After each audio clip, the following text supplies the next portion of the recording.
उन्होंने शादी कर ली। ये नहीं हो सकता, ये झूठ है, ये झूठ है ना ललिता? नहीं, ये सच है दीदी। आज से हम पति पत्नी हैं। खबरदार जो दोबारा ये शब्द तुम्हारी जुबान पर आए तो ये तुम्हारा पति नहीं हो सकता, ये तुम्हें मंगलसूत्र नहीं पहना सकता।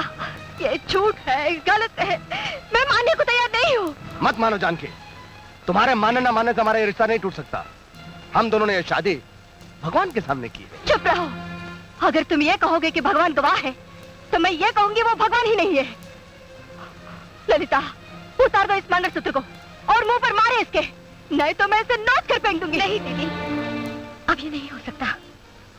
औरत जिंदगी में मंगलसूत्र एक ही बार पहनती है जब वो सुहागन बनती है, और एक ही बार उतारती है जब उसका पति मर जाता है और वो विधवा हो जाती है।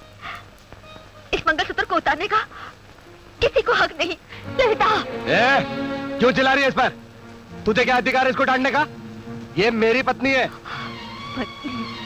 और वो भी तुम्हारी? इस दुनिया में कितनी भी गिरी हुई लड़की हो, वो भी तुम्हारे साथ शादी नहीं करेगी। मेरे जीते जैसे नहीं हो सकता। मेरी ललिता को तुमने डराया होगा, धमकाया होगा, मजबूर किया होगा कि वो तुमसे शादी कर ले। बोलो, बोलो क्या बात थी, बोलो। दीदी, तुम मेरे सामने मेरे पति का अपमान नहीं कर सकती। जो कुछ हुआ वो सब मेरी मर्जी से हुआ। इन्होंने मुझे मंगलसूत्र पहनाया, इन्हें मैंने पति स्वीकार कर लिया। लेकिन किस मजबूरी में आकर तुमने इसे स्वीकार किया? तुम्हें शादी करनी थी तो तुम मुझसे कहती, या तुम्हें शक था कि मैं तुम्हारी शादी के लिए राजी नहीं होंगी, या इससे बेहतर लड़का ढूंढकर मैं नहीं ला सकती थी? मैं मर गई थी क्या? ललिता, ललिता, तुमने क्यों ऐसा किया? मुझे बताओ ललिता, मुझे जवाब चाहिए, मुझे जवाब चाहिए। तुम रो इसलिए रही हो कि तुमसे मेरी खुशी बर्दाश्त नहीं हुई। तुम जल रही हो कि तुमसे पहले मेरी शादी हो गई ना?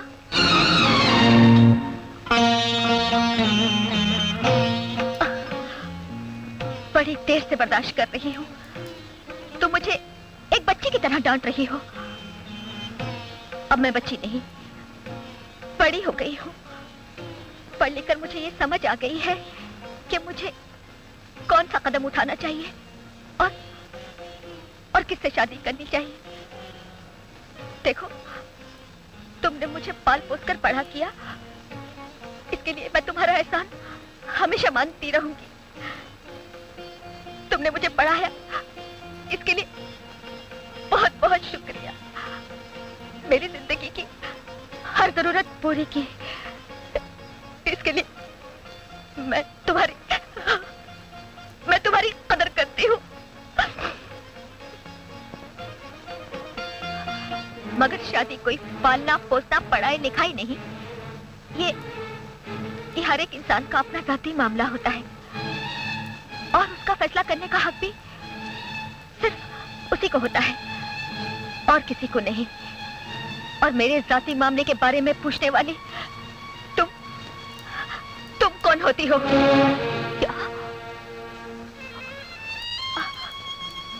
क्या कहा? तुम मुझसे कहती हो कि मैं कौन हूँ? ललिता, तुझे मालूम नहीं मैं कौन हूँ?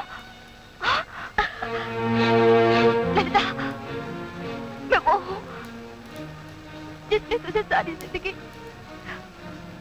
माँ बाप की कमी कभी महसूस नहीं होने दी। जिंदगी के हर दिन को जलाया तेरे होश में रोशनी भरने के लिए।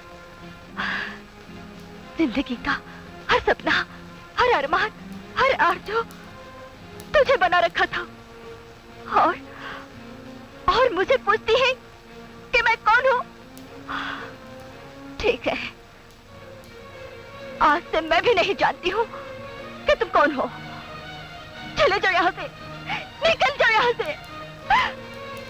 तुम्हारी शक्ल ललिता से मिलती है, आत्मा किसी और की लाई हो। वो ललिता जिससे मैं प्यार करती थी, जो मेरी बहन थी, तो वो नहीं हो। वो ललिता मर गई। चले जाओ, निकल जाओ यहाँ से। मुझे अपनी उस ललिता की मौत पर आंसू बहाने हैं। निकल जाओ।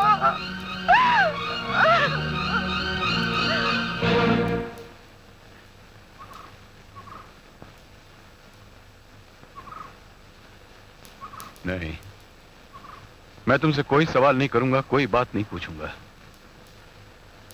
क्योंकि जब तुम जानकी को नहीं पहचानती तो मुझे क्या पहचानोगी? मैं तो फिर भी गैर इंसान हूं। लेकिन एक बात साफ सुन लो ललिता, तुम्हारी जगह अगर मेरी बेटी होती तो मैं अब तक उसे जान से मार चुका होता और अपने आप को भी खत्म कर चुका होता। कामेश, सारी बर्बादी का जिम्मेदार मैं हूं।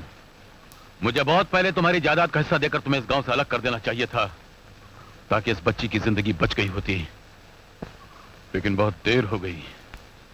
जी तो अब भी चाहता है कि मैं तुम्हारा खून करके, तुम्हारे टुकड़े टुकड़े करके सारे गांव में बहा दूं, ताकि गांव वाले जो मुझे रघुवीर चाचा कहते हैं उन्हें पता चले कि रघुवीर के दिल में गांव वालों के लिए कितना जज्बा है, कितना प्यार है।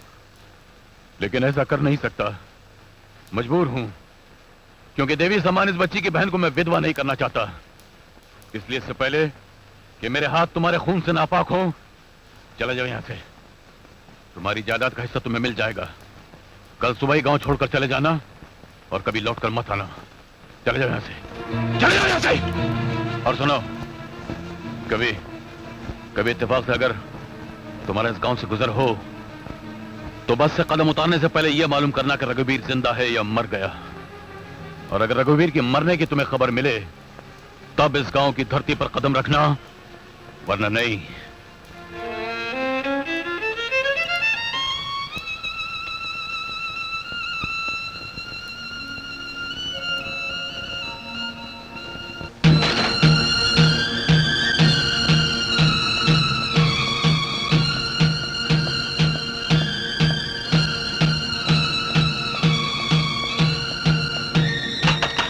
ललिता, ललिता,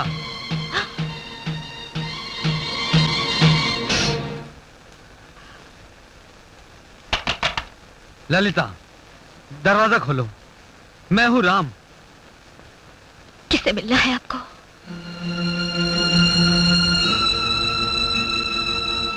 मैं अपनी ललिता से मिलने आया हूं, जिससे मैंने प्यार किया। तो आप गलत दरवाजे पर आए हैं। यहाँ वो ललिता रहती है जो कामेश की पत्नी है। ये नामुमकिन है। वो ललिता कामेश की पत्नी कैसे बन गई? क्यों नहीं बन सकती? जरूर बन सकती है। भगवान को साक्षी मानते हुए हम दोनों ने शादी कर ली है। मुझे विश्वास नहीं आता और मरते दम तक नहीं आएगा। मुझे सिर्फ इतना बताओ ललिता, क्या उसने तुम्हें डराया, तुम्हें मजबूर किया, या मेरी गैर मौजूदगी में उसने तुम्हारे अकेलेपन का नाजायज फायदा उठाया, जिसके कारण तुम्हें मजबूर होकर उसे शादी करनी पड़ी? बताओ ललिता, क्या उसने तुम्हारे साथ ऐसा किया? बताओ ललिता, प्लीज मुझे बताओ।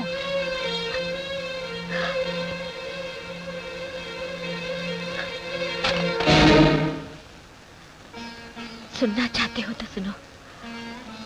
मैं कामेश से प्यार करती थी, इसलिए मैंने उससे शादी कर ली।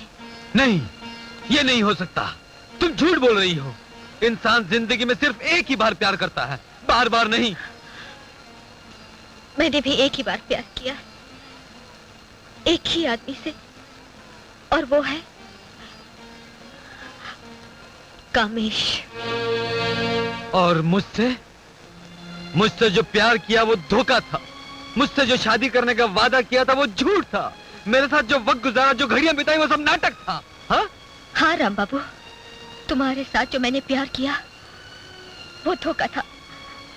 इसलिए तुम मुझे भूल जाओ। तुमसे शादी करने का वादा झूठ था, इसलिए मुझसे नफरत करो। तुम्हारे साथ जो वक्त गुजारा वो सिर्फ नाटक था। इसलिए मुझे धिक्कार दो। ललिता, तुम्हें याद है गांव से जाते समय तुमने क्या कहा था? जब तुम वापस आओ तो मैं तुम्हें दुल्हन के रूप में नजर आऊं। देखो, मैं इस वक्त एक दुल्हन के रूप में ही हूं। मुझे आशीर्वाद दो। मैं क्या आशीर्वाद दूं? जिसका दिल जल रहा हो, जिसकी दुनिया उजड़ गई हो, वो किसी को क्या आशीर्वाद दे सकता है? संसार का नियम है कि जब कोई दुल्हन के रूप में सामने आए तो उसे आशीर्वाद दिया जाता है, चाहे वो दुश्मन ही क्यों ना हो। आओ! तुम सिर्फ मेरी बीवी को आशीर्वाद दे रहे हो, पति पत्नी दोनों को साथ में आशीर्वाद देना चाहिए। लो, झुक गया। आओ आओ ललिता, तुम जब से मेरी बीवी बनी हो लोग हमसे जलने लगे हैं। नहीं, हमें इन जलने वालों के बीच में नहीं रहना चाहिए। चलो यहाँ से कहीं दूर चले जाते हैं। ओए माँ, दीदी भगवान को जगा रही है। अब मुझे भी जगाएगी। भगवान, मेरी बहन की पढ़ाई का आखिरी साल है, उसे इस साल भी पास कर देना। इस दुनिया में मेरी बहन के सिवा मेरा कोई नहीं है। मुझे अपनी कोई परवाह नहीं। दिन रात एक ही आस में जी रही हूँ कि मेरी बहन जिंदगी में बहुत उन्नति करे, खूब पढ़े। बस यही एक प्रार्थना है। ललिता, चलो, सुबह हो गई। पढ़ाई करने वालों को जल्दी उठना चाहिए, नहीं उठेगा तो पास कैसे होगी? हाँ ठीक है। जल्दी उठने से क्या सब पास हो जाते हैं? अगर ऐसे ही हो तो रात भर सोए क्यों? साइंस के असूल के अनुसार पढ़ाई शुरू करने से पहले दिमाग की मशीन को आराम मिलना चाहिए। इससे मशीन ठंडी हो जाती है और तब जाकर नई बात अंदर जाती है। बस ये बुटपटांग कहानियां सुनाकर मुझे बेवकूफ मत बना। ये रहा ब्रश, जल्दी ब्रश कर। गर्म पानी तैयार है, जल्दी नहा ले। और नाश्ते के लिए पूरी बनाई है, पूरी।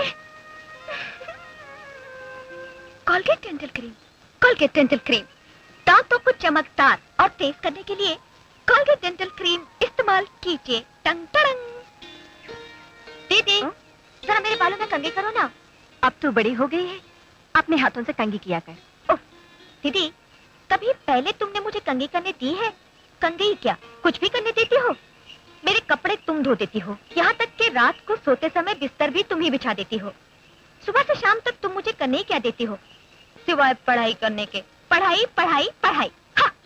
हाँ हाँ, तू सिर्फ पढ़ाई कर। और मेरी जिंदगी की सबसे बड़ी इच्छा है कॉलेज का बीएससी या सीएससी, क्या नाम होता है, वो पास कर। दीदी, मेरे बीएससी पास करने से तुम्हें क्या फायदा है? तू पास हो जाएगी तो तेरी जिंदगी संवर जाएगी। हर माँ अपने बच्चे का जीवन सुधारने के लिए अपनी सारी जिंदगी लगा देती है, तो क्या वो औलाद से उस मेहनत, उस प्यार का कोई फायदा चाहती है? और फिर बड़ी बहन माँ से कम थोड़ी होती है। इसलिए पगली, तू खूब पढ़, अपनी पढ़ाई भी और मेरे हिस्से की पढ़ाई भी तू कर ले। तेरे हिस्से का घरेलू काम और अपने हिस्से का घरेलू काम मैं करूंगी। अरे बुद्धू, चुप क्यों है? अरे, तेरी आंखों में आंसू? दीदी, तुम्हें माँ कहना अच्छा तो नहीं लगता, लेकिन तुम मेरे लिए माँ से भी महान हो, बल्कि भगवान की तरह हो। बस बस, रहने दे। जल्दी से तैयार हो जा और कॉलेज भाग। हाँ, मुझे पार्वती जी के घर जाना। अरे हाँ, अलमारी पर 2 रुपया रखे हैं, लेती जाना। हाँ। अरे हुआ क्या? अभी तो तेरे फसल की कटाई हुई है, पैसा भेजा था, मिला नहीं क्या? अरे वही तो रोने आई हूँ। सारा पैसा काम में छीन के ले गया। है? छीन के ले गया? हाँ, मेरा पोता पैसा का दुश्मन है, कहीं भी छुपा कर रखो, ढूंढ लेता है। अरे मेरे घर में रावण पैदा हुआ है, रावण। अरे तू काहे को फिक्र करती है? आपके पैसा मांगने आए ना तो उससे कहना कि जमीन की देखभाल के साथ साथ पैसे का लेन देन भी रघुवीर देखता है। मेरे पास भेज, ऐसा रास्ता दिखाऊंगा कि कभी भूल कर गलत रास्ते पे नहीं जाएगा। जा तू जा। नमस्ते चाचा जी। नमस्ते दादी जी। खैरियत तो है, तूफान मेल की तरह चली आ रही है। चाचा जी आप फौरन उठिए। कहाँ जाना है? आप फौरन पार्वती जी के घर जाइए। वो अपने आम के बाद के बारे में आपसे कुछ फैसला कराना अच्छा चाहती तो है। बोल, आधा घंटे में आता हूँ, कुछ लोग बैठे हैं। पहुंच जाएंगे ना, नहीं तो खामखा मेरी नाक कट जाएगी। अरे तेरी नाक सारे गांव की नाक है, इस नाक को मैं कभी कटने दे सकता हूँ? नहीं ना, भाग चल। चाची अरे ओ तूफान मेल, इधर आ, इधर आ। वो मंदिर गई, अंदर कहाँ जा रही है? चल। तो आप उनसे कह देना कि मैं कल आकर मिर्ची पीस दूंगी। हाँ। क्योंकि आज मुझे बहुत काम है। अच्छा। सीता चाची के यहाँ मसाला पीसना है और शीला चाची के यहाँ शादी है, कपड़े में जरी लगानी है और फातिमा चाची के यहाँ। बस बस बस बस बस, सब बोल दूंगा। जो तूने बोला वो भी बोल दूंगा, जो नहीं बोला वो भी बोल दूंगा। जा। जरूर बोलेंगे हाँ। ना, बोलना मत। अरे हाँ बोल दूंगा नानी मेरी, जा। क्या लड़की है चाची, हर एक का काम अपना धर्म समझती है, सारे गांव को अपना रिश्तेदार समझती है। मैंने इसको कभी इनकार करते हुए नहीं देखा। मेरी दुआ है कि भगवान सारी जिंदगी इसके रास्ते में खुशियों के फूल बरसाता रहे। गंगू जी। गंगू, राम बाबू आ रहे हैं, जल्दी जाकर एक टोकरी लाल लाल गाजर लेकर आ और बाद से आम भी लेकर आना। अच्छा जी। हाँ गंगू जल्दी आना, उनका आने का वक्त हो गया है। हाँ जी। मैं उनके लिए गाजर का हलवा बनाती हूँ और आम का रस भी तैयार करती हूँ, उनको बहुत पसंद है। Thank you Janaki. मुझे क्या क्या पसंद है ये मुझसे ज्यादा तुम याद रखती हो। हाँ? तुम मेरा मतलब है आप। ए जानकी, ये 6 साल के अंदर मैं तुमसे आप कैसे हो गया? हाँ? अरे भाई मैं तुम्हारे लिए वही पुराना राम हूँ, सेम ओल्ड राम। अरे आ गया तो खुश रहो। कितना दुबला हो गया है। अरे नहीं माँ, ये तो ऊपर वाले ने हर एक माँ की आंख में ऐसा चश्मा लगा रखा है जिससे जब भी वो अपनी औलाद को देखती है उसे वो दुबला ही नजर आता है। अच्छा ये बताओ, तुम्हारी तबीयत कैसी है? मेरी तबीयत और ये घर दोनों जानकी की निगरानी में थे, इसलिए सब कुशल है। अरे ललिता आओ आओ आओ, स्वागत हो।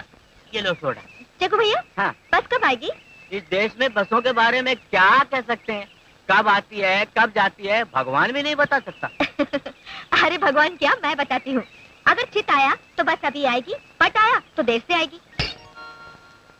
अरे चित चित। ये लो। बस आगे ललिता, जाओ खाली जाओ। अरे रुको रुको। जल्दी चलो, जान दे। गुलगुले। हाँ गुरु। हम लड़कियों पे फूल मारेंगे और फूल के बदले अगर वो हमें मारने की कोशिश करे तो हमें मार खाने से बचा लेना। ये कोई नई बात थोड़ी है। आओ। हम इस गली पर चंपाकली फेंक कर इसकी दिल की गली में घुस जाएंगे। अरे बड़े बदतमीज आदमी, कुछ अकल वकल है कि नहीं? आओ, अकल है तभी तो फूल मारा है, नहीं तो पत्थर नहीं मारता। कैसा लगा मेरा डायलॉग? तेरा डायलॉग कितना बदसूरत है जितना तेरा मुंह। आओ। आओ। सत्तूरे, देखो मोटा परोठा चला रहा है। इसकी छोटे फूल से तसल्ली नहीं होगी, इसे तो भारी भरकम गुलदस्ता चाहिए। बदमाश कहीं का, दांत तोड़ दूंगी। आओ, दांतों को गिर जाने दो, मुझे सिर्फ अपनी फौलादी बाहों में उठा लो। कैसा लगा मेरा ये डायलॉग? बिल्कुल बेहुदा। आओ। आओ। कटोरे, हमारे गांव की रानी आ रही है, हम इसको फूलों की माला डालेंगे। आओ। आओ। अरे ये क्या बदतमीज, होश में तो हो, ठीक है ना तबीयत? अरे मेरी तबीयत में तुम्हारी मोहब्बत है, अगर तुम्हारी मोहब्बत मेरी मोहब्बत से मिल जाए तो ये मेरी किस्मत है। कैसा लगा मेरा ये डायलॉग? अगर मैं तुम्हारे मुंह पर एक जोरदार थप्पड़ मारूं, तब कैसा लगेगा तुम्हें वो थप्पड़? आओ, घमंडी लड़की, तुमने कामेश का अपमान किया है। अब देख मैं इस अपमान का तुमसे किस तरह से बदला लेता हूँ। क्या करेगा? तेरा गाँव आना, रघुवीर चाचा से कहकर इतनी पिटाई कराऊंगी कि साल भर टूटी हुई हड्डियां लेकर हॉस्पिटल में पड़ा रहेगा। इसीलिए मैं तुम पर हमला नहीं करूंगा। मेरा चेला कालू कलंक कलकत्ते वाला कसाई है, वो तुम पर हमला करेगा। वो तुम्हारे शरीर के छोटे छोटे टुकड़े बनाएगा और मैं उसे भून भून कर आओ खाऊंगा। ऐसा? हाँ। वो बाद में देखा जाएगा। फिलहाल तुम अपनी खैर मनाओ।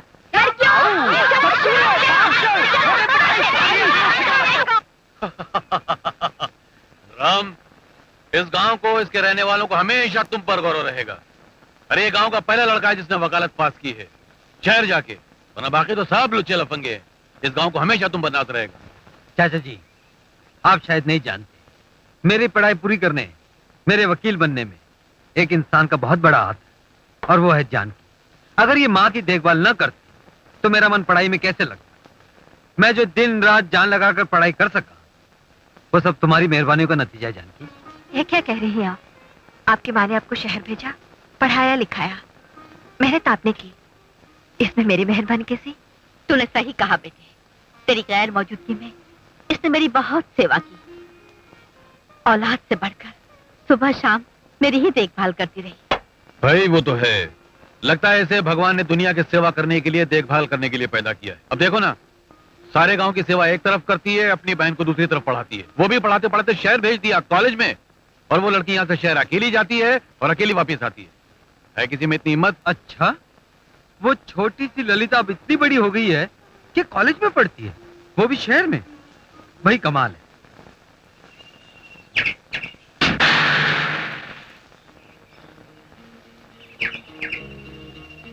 मैं अपने चेले कालू कलम कलकत्ते वाले कसाई को भेजूंगा और वो तुम्हारे शरीर के छोटे छोटे छोटे टुकड़े करेगा और मैं सब भून भून कर आओ खाऊंगा। अरे वाह वाह वाह खेल शुरू हो गया, वाह वाह वाह खेल शुरू हो गया। कुछ मुझे मिला और कुछ खो गया, कुछ मुझे मिला और कुछ खो गया। मुलाकात है ये रात है प्यार की। सुनिए मिस, टाइम क्या हुआ है? देखो, ज्यादा चालाकी मत दिखाओ, मुझे सब मालूम है। तुम सिर्फ राह चलती लड़कियों का पीछा करते हो और उन्हें अकेला पाकर बेहुदा गाने गाते हो। आपको गलत फहमी हुई है मिस, ये गाना मैं नहीं किशोर कुमार गा रहा है।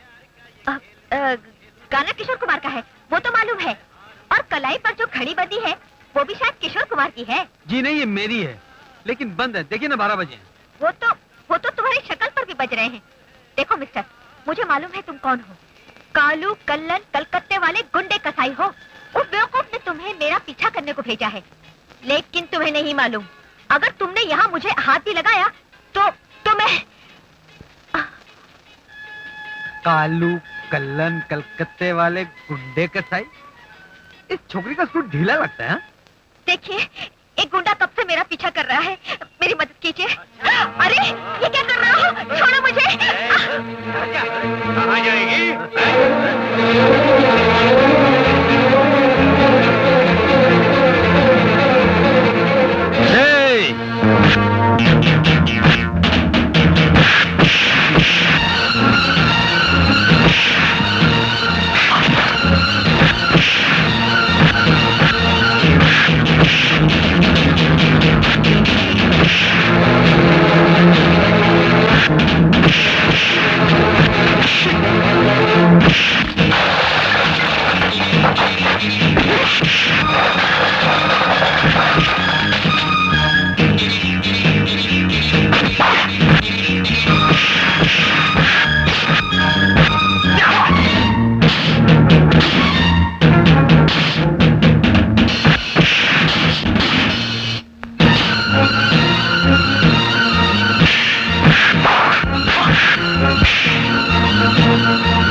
बहुत धाम धुड़ुम की आवाज आ रही है, लगता है हमारे आदमी से बहुत पीट रहे हैं। जरा देखो।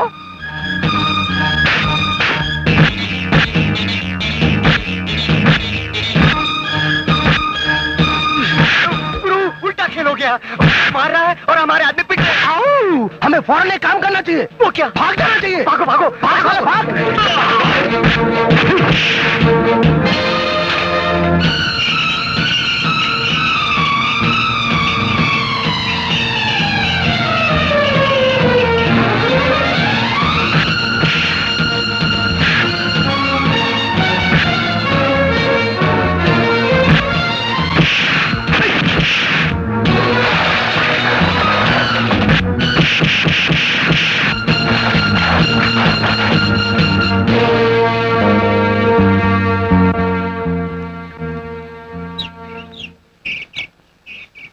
अरे राम बाबू, आप शहर से कब आना हुआ? कल ही आया हूँ। आपकी माता पार्वती जी की तबीयत कैसी है? जी अच्छी है, चलता हूँ।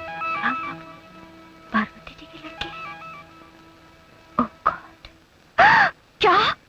तूने राम बाबू को गाली दी? तेरी हिम्मत कैसे हुई? तो मैं क्या करती? इतनी मुद्दत के बाद उन्हें देखा तो पहचान न सकी। नहीं पहचाना मानती हूँ, मगर गालियाँ देने की क्या जरूरत थी? उनको गुंडा मवाली जो मुंह में आया बक दिया। दिमाग चल गया तेरा? दीदी, ये तो भयंकर गलती हो गई। अब मैं क्या करूँ? जो मैं कहूँगी वही करोगी। क्या?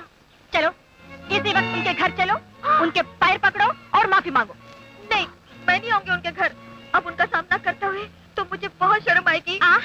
शर्म आएगी? हाँ। गालियाँ देते वक्त शर्म नहीं आई, माफी मांगते और शर्म आएगी? चलो। दीदी दीदी प्लीज, मैं नहीं आऊंगी। अरे आएगी कैसे नहीं? दीदी बात तो सुनो। प्लीज सुनो तो।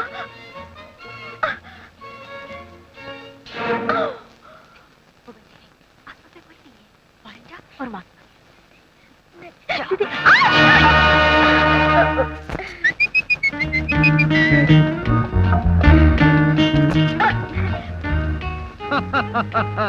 तुम अंदर कैसे आ गई? ये एक गुंडे का घर है। जो गुंडा तुम्हें रास्ते में सता सकता है वो तुम्हारे साथ अपने घर में न जाने क्या क्या कर सकता है। सॉरी सर, मुझसे बहुत बड़ी गलती हो गई। अरे क्या गलती हो गई? तुमने मुझे गुंडा कैसे समझ लिया? साफ सुथरे कपड़े पहने हुए, शक्ल भी अच्छी खासी है। यारों का कहना है अब भी मौका है, कोशिश करो तो हीरो बन सकते हो, और तुमने हीरो को गुंडा समझ लिया? हाँ? तुम तो आप तो सचमुच के हीरो हैं। सचमुच का हीरो? हाँ। तो फिर गालियां देने की जरूरत क्या थी?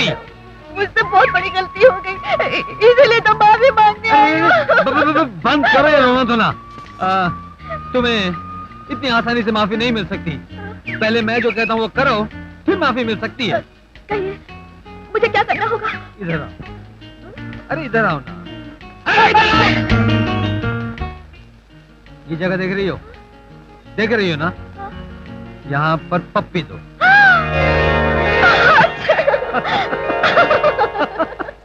दादी माँ। अरे क्या हो गया? बोलना। दादी माँ, वेदों पुराणों में भक्त शबरी के बारे में लिखा है जो बहुत दयालु थी। आप भी बिल्कुल उसके जैसी दयालु है। अरे अरे कैसी बात है कैसा? कहाँ सबरी, कहाँ मैं? भला मेरा उसका क्या मुकाबला? कैसी बातें करती हो दादी माँ? वो शबरी और मेरी इस दादी माँ में कितनी आदतें मिलती जुलती है। वो शबरी अपने राम के लिए फल इकट्ठा करती थी और ये मेरी दादी माँ अपने कमेश के लिए धन इकट्ठा करती है। करती हो ना दादी माँ? अरे मेरे शैतान पोते, मैं सब समझती हूँ। शबरी फल इकट्ठा करती थी, मैं भी तुझे फल खिलाती हूँ। खा और जा। दादी माँ देख, मुझे तंग न कर, मेरे पास पैसे नहीं है। सारे पैसों का लेन देन और रखवाली रघुवीर के पास है। उन्हीं के पास जा, उन्हीं से मांग। बुढ़िया, तू बुढ़िया नहीं सड़ी हुई चिड़िया है। तू चाहती है कि मैं रघुवीर के पास जाकर पैसों के लिए झगड़ा करूं और वो मुझे धक्के मार मार के निकाल दे। बुढ़िया, पैसे लूंगा तो तुझसे लूंगा और अभी लूंगा। नहीं देगी तो इतना मारूंगा लाठी से, इतना मारूंगा कि तेरी टेढ़ी कमर सीधी हो जाएगी, सीधा नाक में पहुंच जाएगी। दे दे दे दे दे दे। क्या कर रहे हो? देख बेटी, ये मुझे जान से मार डालना चाहता है। नहीं, ये बुढ़िया झूठ बोल रही है। मैं तो सिर्फ ये देख रहा था मेरी ये लाठी मजबूत है या बुढ़िया का सर। शर्म नहीं आती अपनी दीदी पर हाथ उठाते हुए? ये तो दिन भर आवारागर्दी करते हो, ये एक पैसा कमा कर नहीं ला सकते हो, और ऊपर से बेचारी बुढ़िया पर जुल्म करते हो। मैं अभी रघुवीर चाचा से तुम्हारी शिकायत करती हूँ और वो पुलिस से तुम्हारी शिकायत करके तुम्हें जेल में बंद करा देगी। पुलिस? नहीं, ऐसा मत करना। मुझे अपनी गलती का एहसास हो रहा है। आइंदा मैं अपनी दादी माँ को भगवान की तरह पूजूंगा। अगर दोबारा ऐसी दादी माँ, हरकत की तो मैं तुम्हें नहीं छोड़ूंगी। हाँ दादी माँ, हाँ, मुझे भूख लगी है। तो चलने खाना देती हूँ, चल। एक बात तो बताना भूल ही गया। कौन सी बात बेटा? कि रात को मेरे सपने में हाँ। दादाजी आए थे। हाय राम। हाँ, हाँ। वो बोले क्या? कि वो चांदी की थाली में खाना खाया करते थे, हाँ, जिसके हाँ। बीच में सोना लगा है। हाँ, मुझसे बोले आज से तू उसी चांदी की थाली में खाना खाया कर। हाँ। अरे तो ये कौन सी बड़ी बात है? आज मैं तुझे उसी थाली में खाना दूंगी। आ। आओ, जय हो चांदी की थाली। अब दादी माँ, हाँ। जब मैं चांदी की थाली में खाना खाने के लिए तैयार हूँ हाँ। तो बिल्कुल दादाजी नहीं लगते? अरे बेटा क्या कहते हो, बिल्कुल हूबहू ऐसे ही लगते हो। वो भी चौकड़ी मार के ऐसे ही बैठते थे, इसीलिए मैंने उनके पसंद की सारी चीजें बनाई है। उन्हें आलू दम बहुत पसंद थे, वो भी बनाए। उन्हें बैगन का भरता बहुत पसंद था, वो भी बनाया। और उन्हें बघाड़ी हुई दाल बहुत पसंद थी, वो भी बनाई। और उन्हें दही बहुत पसंद था, ये लाई हूँ, ले। आओ। हाँ? और दादी माँ, हाँ? मुझे चांदी की थाली बहुत पसंद है। क्या? हाँ, और मैं इसे बेचने के लिए जा रहा हूँ। अरे क्या कर रहा है? आओ। अरे बाप रे, ये क्या कर रहा है? अरे क्या कर रहे हो? मेरा कलसा वापस करो ना। तुम पर मेरा उधार बाकी है। जब तक तुम मेरा उधार नहीं चुकाओगी मैं तुम्हें यह कलसा नहीं लौटाऊंगा। उधार? कौन सा उधार? अरे वाह, इतनी जल्दी भूल गई। मगर बोलो ना, कौन सा उधार है? तुम पर मेरी एक मीठी मीठी पप्पी उधार है। जब तक तुम उसे सूझ समझ नहीं लौटाओगी मैं ये कलसा तुम्हें नहीं दूंगा, बल्कि इसे नदी में फेंक दूंगा। प्लीज मेरा कलसा मुझे वापस कर दो ना, नहीं तो मेरी दीदी मुझे छुट्टी कर देगी। तुम्हें ये कलसा चाहिए तो फिर मेरी पप्पी दो, और अगर मैं ना दूं तो फिर चलाइए नदी में। तो फिर जल्दी करो, मुझे और भी बहुत काम कर रहे हैं। जल्दी करो, हरी अप। अरे हरी अप, कम ऑन। अरे कोई नहीं देख रहा, आजा।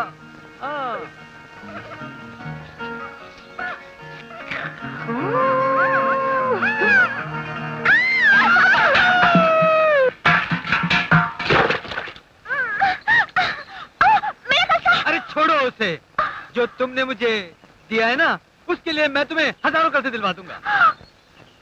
हजारों कलसे? शुभ घड़ी में जानकी को सामने से गुजरने दे। मैं क्यों मजा? हाँ हाँ, तुम। सारा गांव कहता है कि तुम अच्छी शुगन वाली हो। सामने से गुजरोगी ना तो कोई लाभ होगा। तुम ठीक कहते हो बेटे, जानकी को सामने से गुजर जाने दो, क्या पता तुम्हें जिंदगी का सबसे बड़ा खजाना मिल जाए। अगर ऐसा खजाना मिल गया तो मैं सब इसे दे दूंगा। ओके, चलो सामने से गुजरो भाई।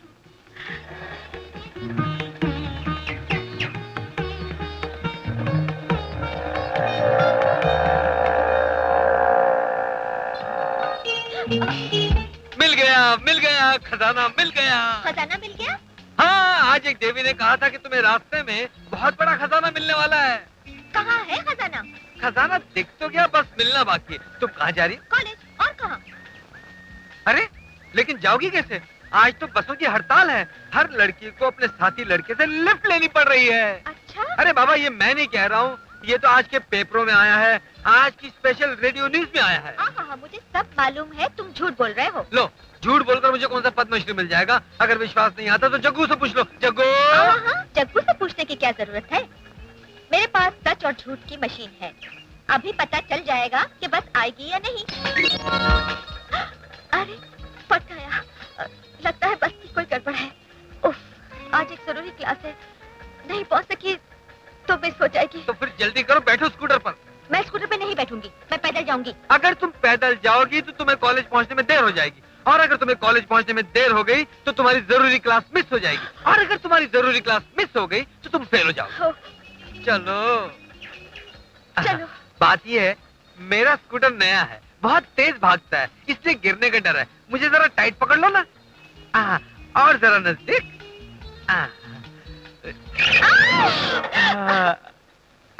अगर तुम ऐसा करोगे तो मैं स्कूटर से उतर जाऊंगी। अरे नहीं, बैठो बैठो बैठो। पकड़ तो लो, नहीं तो गिर जाओगी। हाँ चलो।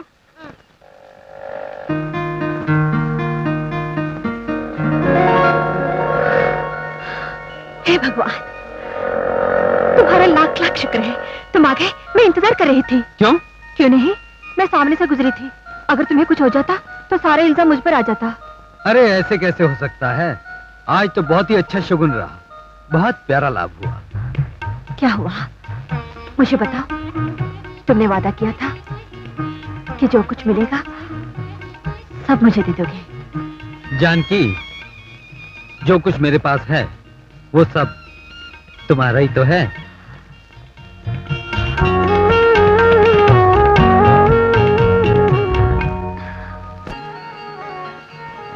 जानकी, जो कुछ मेरे पास है वो सब तुम्हारा ही तो है।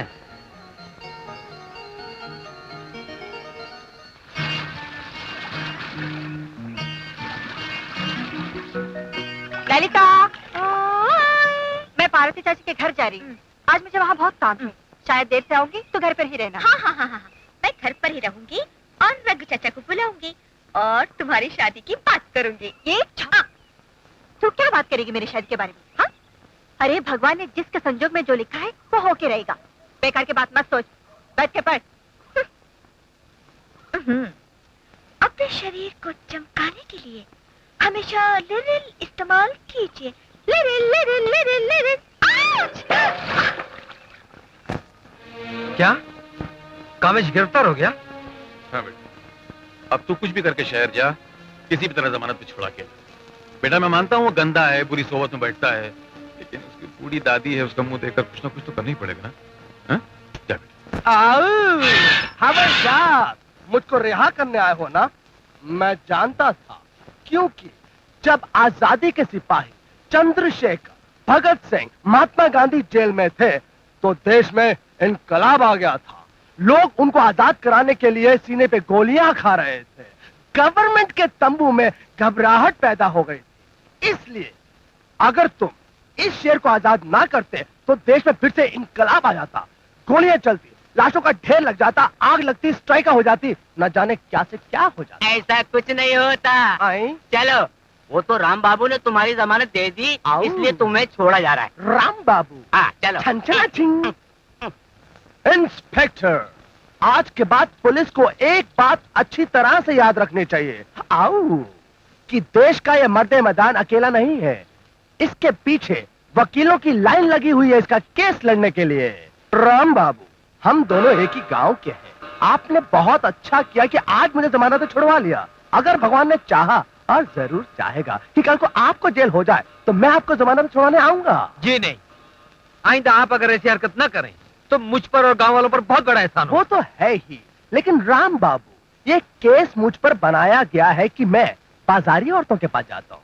पुलिस से भयंकर गलती हुई है। वो कैसे? वो ऐसे कि मैं सिर्फ अच्छी लड़कियां खराब करता हूँ, जो खराब हो चुकी हो उनको तो छूता तक नहीं। हाँ, कैसा लगा मेरा ये डायलॉग? अपना ये डायलॉग रघु चाचा को सुनाना, वो डंडे से तुम्हारी मरम्मत करेंगे। रघुवीर, तुम अपने खानदान के नाम पर एक बदनुमा दाग हो। तुमने सिर्फ अपने खानदान ही नहीं बल्कि पूरे गांव के मुंह पे थूक दिया है। अपनी बदनामी की गालक उसके मुंह पे पोती है। अगर ऐसी बात है तो निकाल दो मुझे गांव से बाहर। मुझे मेरी जायदाद का हिस्सा दे दो, मैं इस गांव की कालक अपने मुंह पे पोत के निकल जाता हूँ। जब तक तुम्हारी दादी जिंदा तुम्हें कुछ नहीं मिलेगा। इस बुढ़िया ने सारी जिंदगी मन और तनो असली की खाया है, बहुत मजबूत है, इतनी आसानी से तो नहीं मरने वाली। क्या कहेगा? मेरे मरने की राह देख रहा है, याद रख, तुझे फुटी कौड़ी भी नहीं मिलेगी। कैसे नहीं मिलेगी? एक हफ्ते के अंदर अंदर अगर जायदाद का फैसला ना हुआ, मुझे मेरा हिस्सा ना मिला, मैं इस गांव पर अत्याचार करूंगा, लोगों को सताऊंगा, सोतों को उठाऊंगा, गिराऊंगा, लोगों में हाहाकार मच जाएगी और फिर वो मेरी शिकायतें लेकर तुम्हारे पास आएंगे और तुम मजबूर होकर मेरा हिस्सा मुझे दे दोगी। अगर ऐसा ना हुआ, मैं चैन से नहीं बैठूंगा। आओ ततुर्रे। हाँ गुरु। चल गांव चल कर बदमाशियां शुरू करते हैं। अरे ये कौन सा नया काम है तुम्हारे लिए गुरु? चल बे।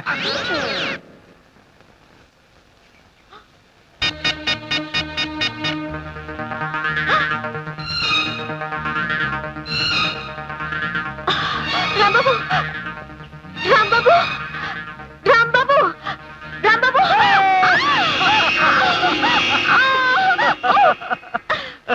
इस ड्रामे के बारे में तुम्हारा क्या ख्याल है?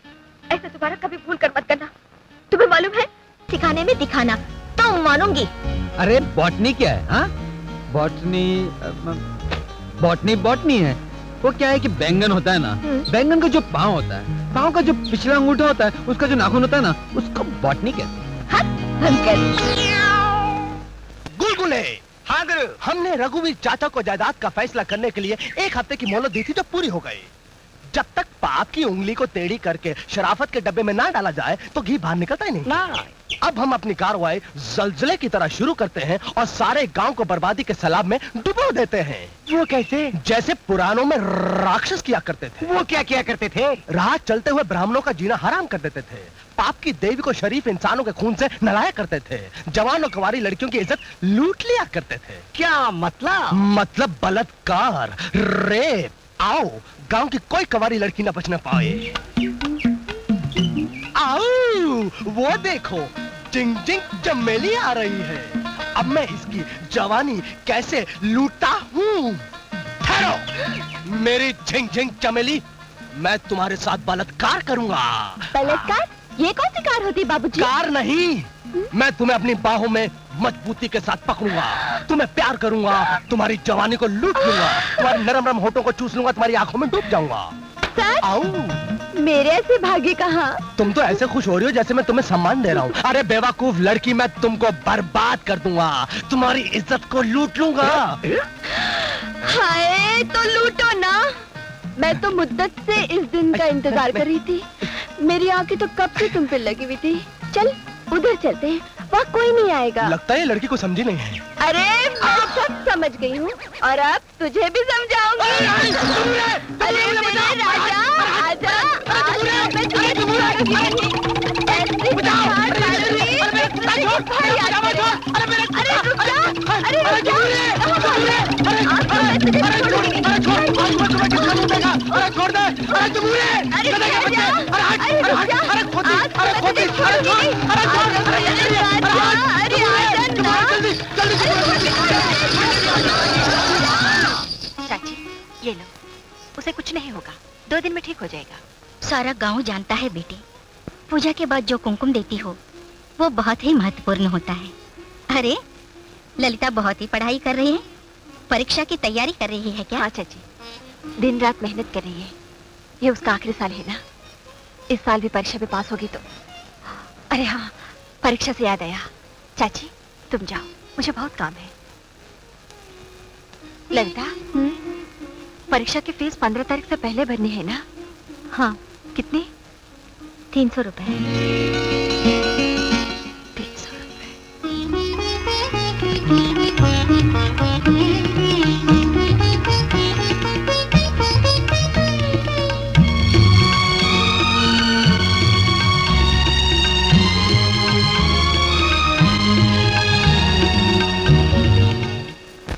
हे परम पूज्य सूर्य देवता, कष्ट का निवारण कर, मुझे मुक्ति दे प्रभु, मुक्ति दे। आओ जम्मू रे। हाँ गुरु, वो देखो पुजारियों का सरपंच पूजा कर रहा है।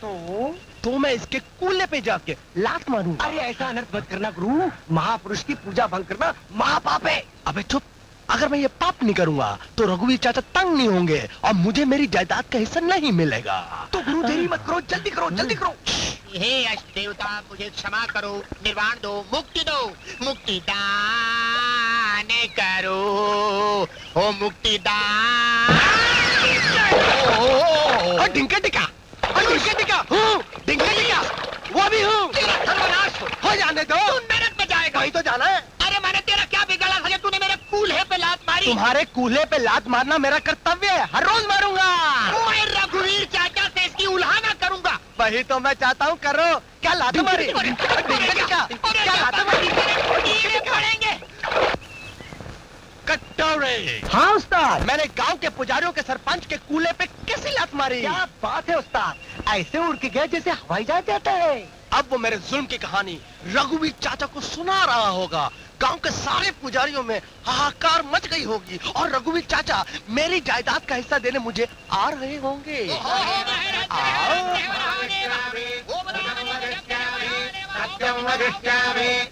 वो देखो, गांव के सारे पुजारी आ रहे हैं।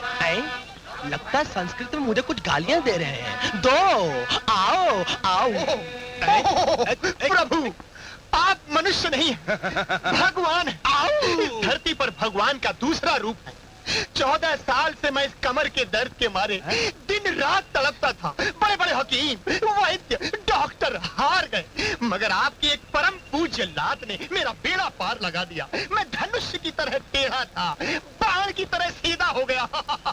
प्रभु, ये दूध की श्रद्धांजलि आपके चरणों में अर्पित है, स्वीकार करो। स्वीकार करो। पुजारी, मैंने तेरे कूल्हे पे लात मारी, तू मेरे को गालियां देने के बजाय मेरी बड़ाई कर रहा है। इसका मतलब तूने रघुवीर चाचा से मेरी कोई शिकायत नहीं की? हर हर महादेव, मैं आपके विरुद्ध उल्हाना करूं, मेरे मुंह में कीड़े पड़े। आप गुरुदेव हैं, आप महान हैं, बाबा गोरखनाथ हैं। इधर देखिए, इस लंबू शास्त्री को देखिए, ये भी मेरी तरह रोग से पीड़ित है। अपनी इस परम पूज्य लात से इसका भी कल्याण करो, इसका उद्धार करो। नहीं। अरे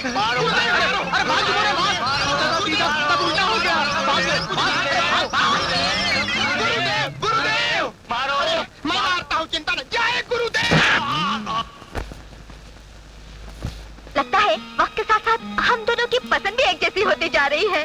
साड़ी देखते ही मुझे अपनी सालगिरह याद आ गई। कितने की है? ये मेरे प्यार की निशानी है और प्यार की निशानी की कीमत नहीं पूछा करते। करेक्ट, ये साड़ी मेरी दीदी के प्यार की तरह अनमोल है। अच्छी प्यारी दीदी। रघुवीर जी, मैं रात को खटिया पर सो रहा था, इस कामेश ने टांग पकड़कर मुझे खटिया से गिरा दिया। वो मवाली मैं ही हूँ। चाचा जी, इसने मेरे दोनों बच्चों को दरिया के बहाव में ढकेल दिया। वो बहादुर भी मैं ही हूँ। इसने मेरे घर का सारा दूध पी लिया और दही खा लिया। वो कृष्ण भगवान का अवतार भी मैं ही हूँ। ये सुबह शाम लड़कियों के साथ छेड़खानी करता है। यहाँ की सब लड़कियाँ गोपियाँ हैं और मैं उनका कन्हैया हूँ।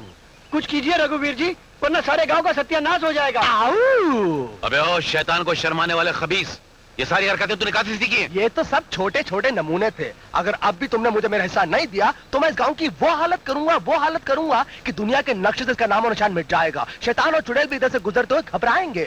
दादी, जल्दी से जायदाद का बंटवारा कर दे और मेरा हिस्सा मुझे दे दे। अरे चुप रह रघुवीर, इसका दादा इतना इज्जत वाला था कि गांव के लोग उनकी पूजा करते थे, और ये नालायक ऐसा है कि उनकी सारी इज्जत धूल में मिला के रख दी। ऐसा करो, जायदाद बेच दो, इसका हिस्सा दे दो। मैं कैसे में गुजारा कर लूंगी? ए कामेश, कुछ दिनों के लिए अपनी जलील हरकतें बंद करो और मुझे एक हफ्ते का वक्त दो सोचने के लिए। उसके बाद मकान वकान, जमीन वमीन, जायदाद वायदाद का बंटवारा कर दूंगा मैं। आओ, ठीक है, मकान मुझे दे दो, वकाने से दे दो, जमीन मुझे दे दो, वमीने से दे दो, जायदाद मुझे दे दो, वैदाते से दे दो। कैसा लगा मेरा ये डायलॉग? तुम्हारा मतलब है तुम्हारी नजरों में मकान वकान, जमीन वमीन, जायदाद वायदाद सब बराबर है? हाँ। तो ठीक है, जायदाद में से वायदाद, मकान में से वकान, जमीन में से वमीन मैं तुम्हें देता हूँ और बाकी जो बचता है वो मैं इन्हें देता हूँ।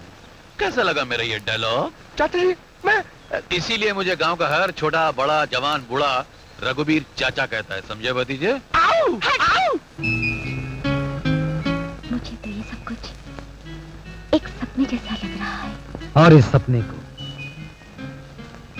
हमारी शादी हकीकत में बदल सकती है। सुनो, मैं दूसरे वकीलों के साथ कुछ दिनों के लिए टूर पे जा रहा हूँ।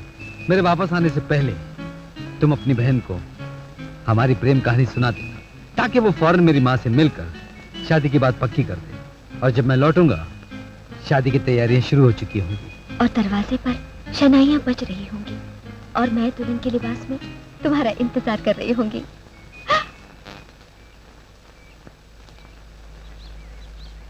हाँ ललिता, अब तो बस एक ही तमन्ना है।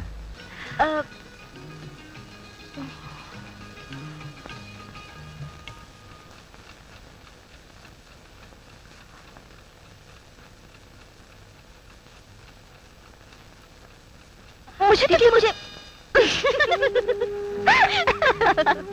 ये तो बड़ी अच्छी बात है। कहते हैं दो इंसान एक साथ कुछ कहने की कोशिश करें तो घर में कोई नया आदमी आता है। दीदी, तुम कुछ कहना चाहती थी ना? बोलो। हाँ, तुम भी कुछ कहना चाहती हो ना? तुम बोलो। नहीं, पहले तुम बोलो। तुम बोलो। तुम पहले तुम। मैं नहीं बोलूंगी, पहले तुम ही बोलो ना। हे राम, तुम छोटी हो, मेरी लाडली हो, पहले मौका तुमको मिला चाहिए। हे कृष्णा, ये कौन सी किताब में लिखा है? पहले बड़े फिर छोटे। तुम बोलो। तुम बोलो ना, क्या बात है? दीदी, ऐसे तू मैं में सारी रात गुजर जाएगी। एक काम करते हैं, रुपया उछालते हैं। अगर चित आया तो तुम बोलोगी, पट आया तो मैं बोलूंगी। मंजूर? मंजूर। ओके।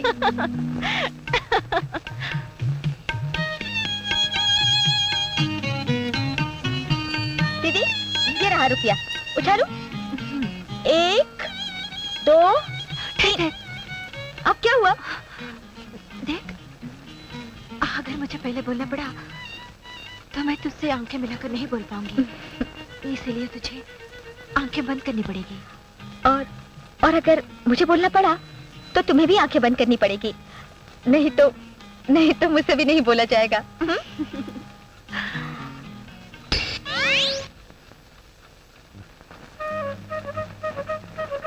अरे, ये रुपया कहाँ गया? कहीं फंस तो नहीं गया? पता नहीं कहाँ चला गया। देखो, एक काम करते हैं, तुम बड़ी हो, तुमको ही पहले बोलना पड़ेगा। नहीं, ऐसे कैसे? ऐसे वैसे नहीं। चलो बोलो ना दीदी। लो, मैंने आंखें बंद भी कर ली, बोलो ना। ललिता, मैं जल्दी बोलो ना दीदी। मैं शादी कर रही हूँ। अरे वाह, सच? Very good. कौन है वो खुशकिस्मत? और कोई नहीं, वो है राम बाबू। हाँ ललिता, पार्वती चाची ने कल मुझे इस रिश्ते के बारे में पूछा। मैं कैसे इनकार कर सकती थी।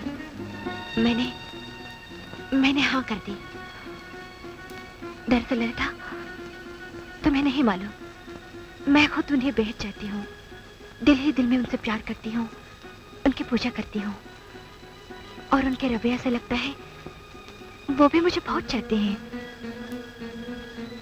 सच पूछो तो उनको देखने के बाद ही मेरे दिल में शादी की इच्छा पैदा हुई है। अक्सर मैं ये सोचा करती थी, अगर जीते जी मैं उनकी ना बन सकी तो मैं किसी की ना बन सकूंगी। अपनी जान दे दूंगी। बस अब उनके आते ही पार्वती चाची हमारी शादी की तारीख पक्की कर देगी। ले, मैंने अपने दिल की बात सुना दी। अब तू बोल, तू क्या कहना चाहती थी?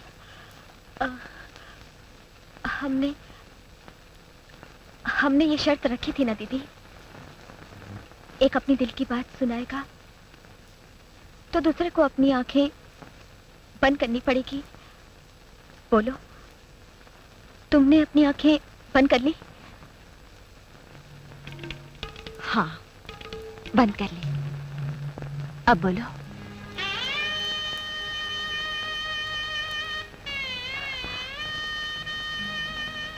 दीदी, तुम्हारी खुशखबरी सुनने के बाद मुझे समझ में नहीं आ रहा कि क्या कहूं। खुशी के मारे आवाज नहीं निकल रही। तुम बहुत भाग्यवान हो दीदी। भगवान ने तुम्हारी सुन ली। जिसे तुम मन में पूछती रही वो तुम्हें मिल गया।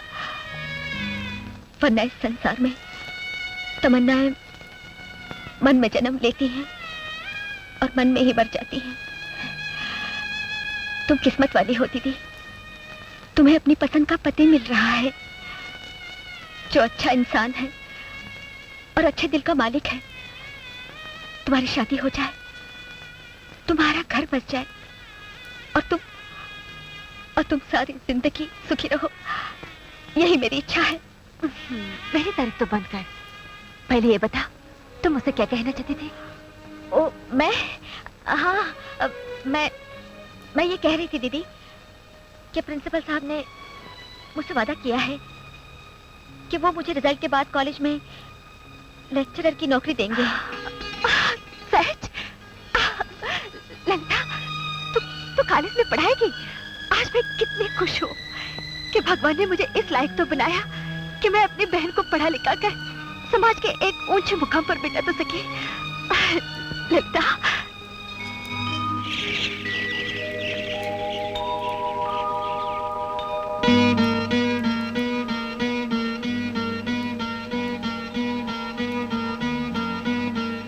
अगर मैं जीती जी उनकी ना बन सकी तो मैं किसी की ना बन सकूंगी।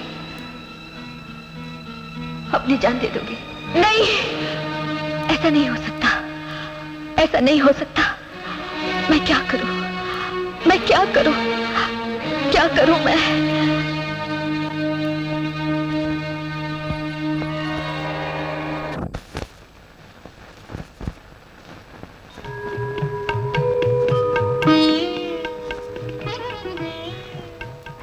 ललिता, ये देख, तूने रात जो रुपया उछाला था वो यहाँ पड़ा है भगवान की तस्वीर के सामने, और वो भी पट पड़ा हुआ है। पहले बोलने की तेरी बारी थी, जबरदस्ती तूने मुझे पहले बोलने पर मजबूर किया। मजबूर करने वाली मैं कौन हूँ दीदी?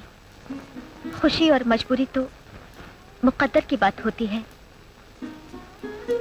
भगवान ने तुम्हें पहले बोलने का मौका दिया क्योंकि वो तुम्हारे साथ हैं, तुम्हें खुश देखना चाहते हैं। अच्छा दीदी, मैं कॉलेज जाती हूँ, सर्टिफिकेट लाना है। धीरे से जाना खटियाना में होए भंवरा। आओ ललिता, तुम यहाँ? मैं जाग रहा हूँ या कोई सपना देख रहा हूँ? ये सपना नहीं, हकीकत है। आओ, तुम गांव से चलकर इस शहर में मेरे घर में मेरे पास आई हो, किस लिए? मैं तुमसे कुछ पूछने आई हूँ। मुझसे? पूछो पूछो पूछो। क्या तुम मुझसे शादी करोगे? आई? शादी? हाँ, करोगे मुझसे शादी? ललिता, हो सकता है मैं देखने में बेवकूफ लगता हूँ, पर इतना भी बेवकूफ नहीं कि जो तुम कहती जाओ वो मैं मानता जाऊं। मैं बहुत हरामी और सुअर आदमी हूँ, मुझसे खेलने की कोशिश मत करना। तकदीर मुझसे खेल रही है कामेश। जो तकदीर के हाथों खिलौना बन जाए वो किसी से क्या खेलेगा। तुम सिर्फ इतना बता दो कि तुम मुझसे शादी करोगे या... आगे एक शब्द नहीं बोलना। मैं तुमसे शादी करने के लिए तैयार हूँ। ललिता, तुम बोलो तो मैं पुल से कूद के दरिया में जान दे दूं, तुम बोलो तो मैं छत से कूद के नीचे जान दे दूं, तुम बोलो तो मैं सोडे की बोतल के अंदर घुस के जान दे दूं। मैं तुमसे शादी करने के लिए तैयार हूँ ललिता, मगर एक शर्त है। मुझे तुम्हारी हर शर्त मंजूर है। पहले सुन लो कामेश, मैं तुमसे तुम्हारे गुजरे हुए कल के बारे में कुछ नहीं पूछूंगी और ना ही तुम मुझसे मेरे गुजरे हुए कल के बारे में कुछ पूछोगे। आओ, मुझे सिर्फ फूल की खुशबू से मतलब है। फूल लगाया किसने, उससे पानी किसने दिया, उसका मालिक कौन है, उससे मुझे कोई मतलब नहीं। ललिता, मुझे सिर्फ तुम्हारे आने वाले कल की परवाह है, जो गुजर गया उसकी नहीं।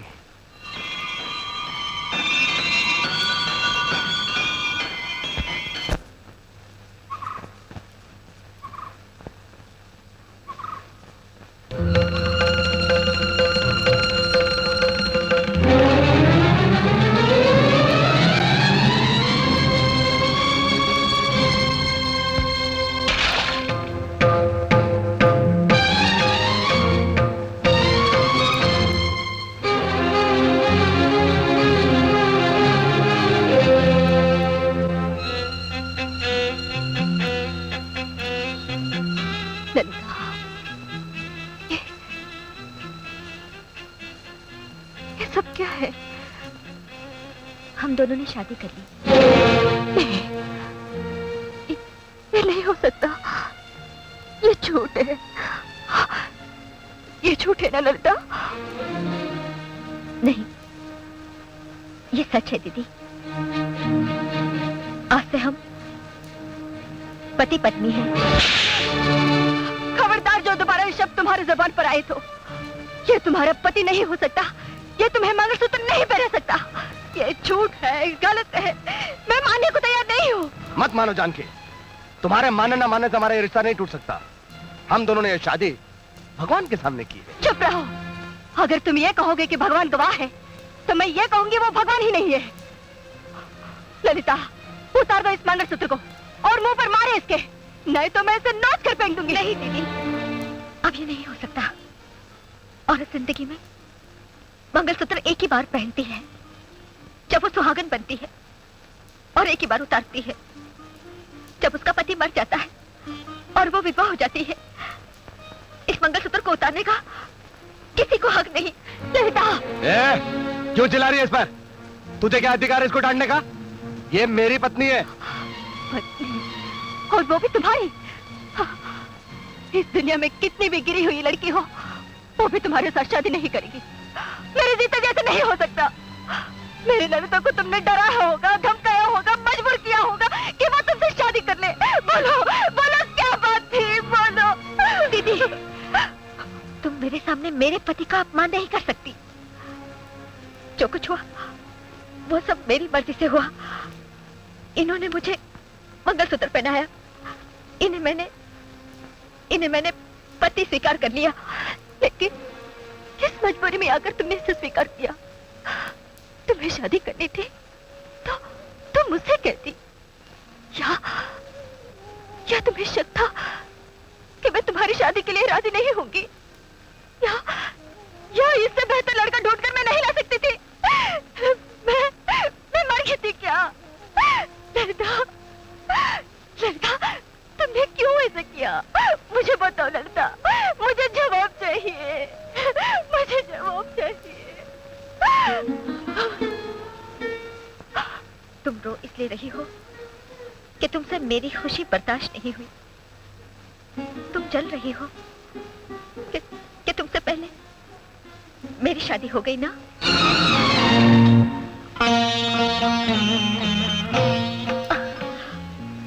बड़ी देर से बर्दाश्त कर रही हूँ। तुम मुझे एक बच्ची की तरह डांट रही हो। अब मैं बच्ची नहीं, बड़ी हो गई हूँ। पढ़ लिखकर मुझे ये समझ आ गई है कि मुझे कौन सा कदम उठाना चाहिए और किससे शादी करनी चाहिए। देखो, तुमने मुझे पाल पोस कर बड़ा किया, इसके लिए मैं तुम्हारा एहसान हमेशा मानती रहूंगी। तुमने मुझे पढ़ाया, इसके लिए बहुत बहुत शुक्रिया। मेरी जिंदगी की हर जरूरत पूरी की, इसके लिए मैं तुम्हारी कदर करती हूँ। मगर शादी कोई पालना पोसना पढ़ाई लिखाई नहीं, ये हर एक इंसान का अपना जाती मामला होता है और उसका फैसला करने का हक भी सिर्फ उसी को होता है और किसी को नहीं। और मेरे जाती मामले के बारे में पूछने वाली तुम कौन होती हो?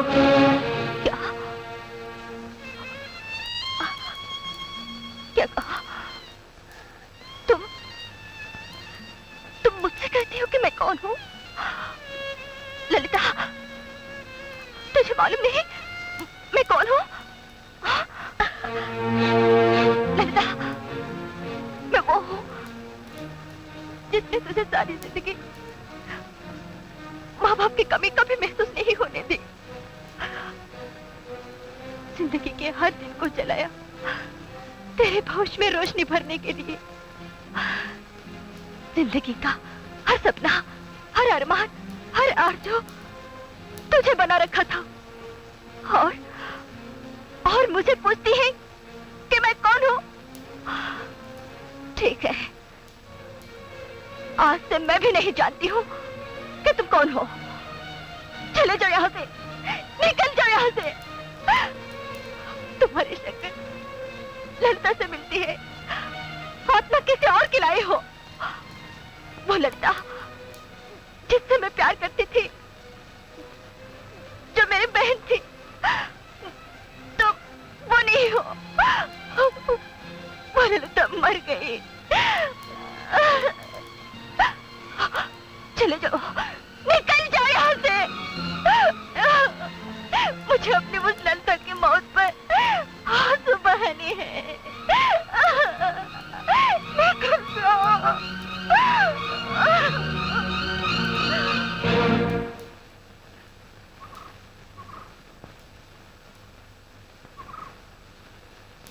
नहीं, मैं तुमसे कोई सवाल नहीं करूंगा, कोई बात नहीं पूछूंगा, क्योंकि जब तुम जानकी को नहीं पहचानती तो मुझे क्या पहचानोगी? मैं तो फिर भी गैर इंसान हूं। लेकिन एक बात साफ सुन लो ललिता, तुम्हारी जगह अगर मेरी बेटी होती तो मैं अब तक उसे जान से मार चुका होता और अपने आप को भी खत्म कर चुका होता। कमेश, सारी बर्बादी का जिम्मेदार मैं हूं।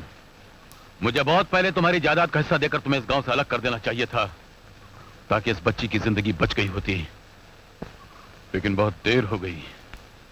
जी तो अब भी चाहता है कि मैं तुम्हारा खून करके, तुम्हारे टुकड़े टुकड़े करके सारे गांव में बहा दूं, ताकि गांव वाले जो मुझे रघुवीर चाचा कहते हैं उन्हें पता चले कि रघुवीर के दिल में गांव वालों के लिए कितना जज्बा है, कितना प्यार है। लेकिन ऐसा कर नहीं सकता, मजबूर हूं, क्योंकि देवी समान इस बच्ची की बहन को मैं विधवा नहीं करना चाहता। इसलिए इससे पहले कि मेरे हाथ तुम्हारे खून से नापाक हो, चले जाओ यहां से। तुम्हारी जायदाद का हिस्सा तुम्हें मिल जाएगा। कल सुबह ही गांव छोड़कर चले जाना और कभी लौटकर मत आना। चले जाओ यहां से, चले जाओ यहां से। और सुनो, कभी इत्तेफाक से अगर तुम्हारे इस गांव से गुजर हो तो बस से कदम उतारने से पहले यह मालूम करना कि रघुवीर जिंदा है या मर गया। और अगर रघुवीर की मरने की तुम्हें खबर मिले तब इस गांव की धरती पर कदम रखना, वरना नहीं।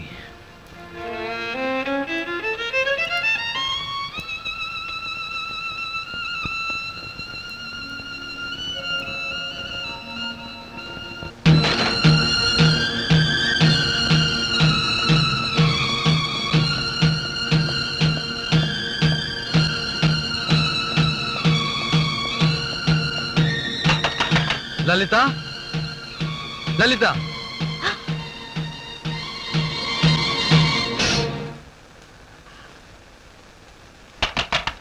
ललिता, दरवाजा खोलो। मैं हूं राम। किससे मिलना है आपको?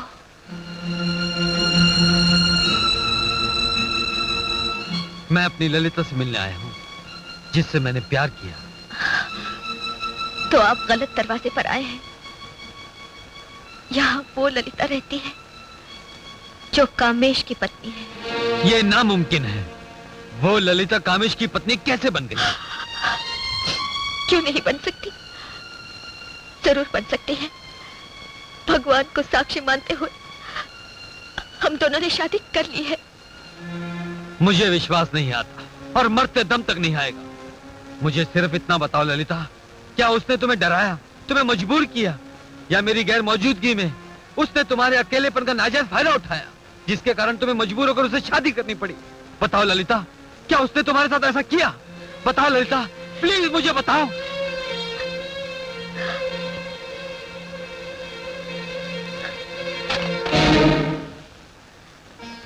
सुनना चाहते हो तो सुनो। मैं कामेश से प्यार करती थी, इसलिए मैंने उससे शादी कर ली। नहीं, ये नहीं हो सकता। तुम झूठ बोल रही हो। इंसान जिंदगी में सिर्फ एक ही बार प्यार करता है, बार बार नहीं। मैंने भी एक ही बार प्यार किया, एक ही आदमी से, और वो है कामेश। और मुझसे जो प्यार किया वो धोखा था। मुझसे जो शादी करने का वादा किया था वो झूठ था। मेरे साथ जो वक्त गुजारा, जो घड़ियां बिताई, वो सब नाटक था। हाँ राम बाबू, तुम्हारे साथ जो मैंने प्यार किया वो धोखा था। इसलिए तुम मुझे भूल जाओ। तुमसे शादी करने का वादा झूठ था, इसलिए मुझसे नफरत करो। तुम्हारे साथ जो वक्त गुजारा वो सिर्फ नाटक था, इसलिए मुझे धिक्कार दो। ललिता, तुम्हें याद है गांव से जाते समय तुमने क्या कहा था? जब तुम वापस आओ तो मैं तुम्हें दुल्हन के रूप में नजर आऊं। देखो, मैं इस वक्त एक दुल्हन के रूप में ही हूं। मुझे आशीर्वाद दो। मैं क्या आशीर्वाद दूं? जिसका दिल जल रहा हो, जिसकी दुनिया उजड़ गई हो, वो किसी को क्या आशीर्वाद दे सकता है? संसार का नियम है कि जब कोई दुल्हन के रूप में सामने आए तो उसे आशीर्वाद दिया जाता है, चाहे वो दुश्मन ही क्यों ना हो। आओ! तुम सिर्फ मेरी बीवी को आशीर्वाद दे रहे हो। पति पत्नी दोनों को साथ में आशीर्वाद देना चाहिए। लो, झुक गया। आओ आओ ललिता, तुम जब से मेरी बीवी बनी हो लोग हमसे जलने लगे हैं। नहीं, हमें इन जलने वालों के बीच में नहीं रहना चाहिए। चलो यहाँ से कहीं दूर चले जाते हैं। ललिता, अक्सर दूल्हा दुल्हन अपनी सुहाग रात किसी सजे हुए घर में या किसी बड़े होटल के नरम नरम बिस्तर पर गुजारते हैं, लेकिन अपनी सुहाग रात का कुछ स्टाइल निराला है। हम रेल केस उछलते कूदते हुए डब्बे में गुजार रहे हैं। और ललिता, मैंने सुहाग रात का पूरा प्रोग्राम तैयार कर लिया है। तो सुनो, निशानपुर स्टेशन जब आएगा तो हमारा प्रेम शुरू हो जाएगा। गालकुंडा स्टेशन के आते ही मैं तुम्हारे नरम नरम गाल पर चुम्बन ले लूंगा। निकटपुर स्टेशन जब आएगा तो हम दोनों एक दूसरे के बिल्कुल निकट आ जाएंगे। चिरागपुर स्टेशन के आते ही हम बत्ती टक बुझा देंगे। दरियापुर स्टेशन जब आएगा तो हम दोनों एक दूसरे के प्यार के दरिया में डूब जाएंगे। बोलो, कैसा लगा मेरा ये डायलॉग? आओ! स्टेशन आ रहा है, मैं जा रहा हूँ, तुम बैठी रहो। मैं गया, हल्लाया, मैं गया, हल्लाया, मैं गया। हरामजादे, कमीने, भाग मत, वरना मैं तुझे जिंदा नहीं छोड़ूंगा।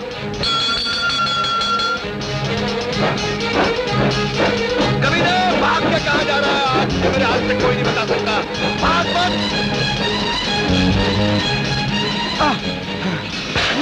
कमीने, मैं तुझे जिंदा नहीं छोड़ूंगा।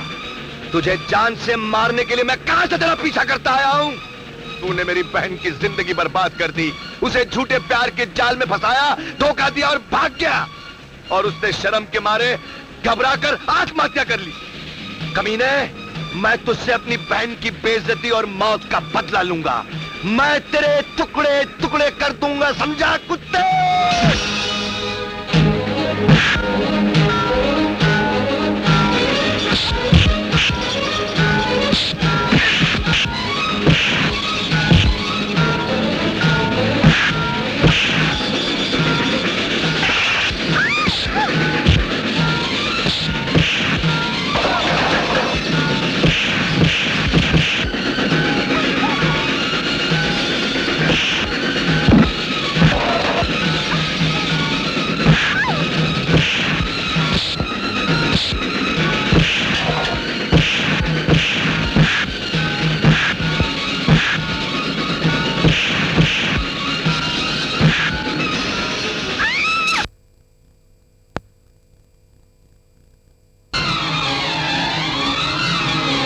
जाति बचाव के लिए सुरेश का खून किया, लेकिन फिर भी कत्ल करना एक जुर्म है जो कामेश्वर के हाथों हुआ। इसलिए अदालत उसे 7 साल कैद बामुशक्कत की सजा देती है। ललिता, मैं जानता हूं कि तुम्हें बहुत अफसोस है कि शादी के बाद हम एक रात भी साथ में न गुजार सके, मगर तुम फिक्र मत करो। सिर्फ 7 साल की तो बात है, और ये 7 साल तो 7 मिनट की तरह गुजर जाएंगे। आओ आओ आओ। छोड़ दो मुझे। जानकी! छोड़ दो। क्या कर रही है? मत जाने दो। जानकी! नहीं। ये क्या जानकी? तुम खुदकुशी करना चाहती हो? किसके लिए? जिसने तुम्हारी कुर्बानियों को ठोकर मार दी, उसके लिए? बहन, हम इसे लाख समझाएं, लाख दिलासा दें, लेकिन ये अपनी बहन को भुला नहीं सकेगी। आप इसकी मां की तरह हैं, इसे संभालिए, वरना ये घुट घुट के मर जाएगी। मैं क्या कर सकती हूँ? इसे बहू बना लीजिए अपनी। जब मां को लड़की पसंद है, बेटे को पसंद है, तो फिर देर किस बात की? और जब घर की जिम्मेदारियों का बोझ सर पे पड़ेगा, तो दिल का बोझ खुद ब खुद हल्का हो जाएगा। हाँ। क्या? हाँ बेटा, मैंने सोचा था कि तुम्हारे वापस आते ही मैं इस बारे में खुद तुमसे बात करूंगी, लेकिन मौका ही नहीं मिला। मगर बेटा, जिस दिन ललिता ने उस बदमाश के साथ शादी की थी, उसके एक दिन पहले मैंने जानकी से तुम्हारी शादी की बात छेड़ी थी, और वो बड़ी खुशी से राजी हो गई थी।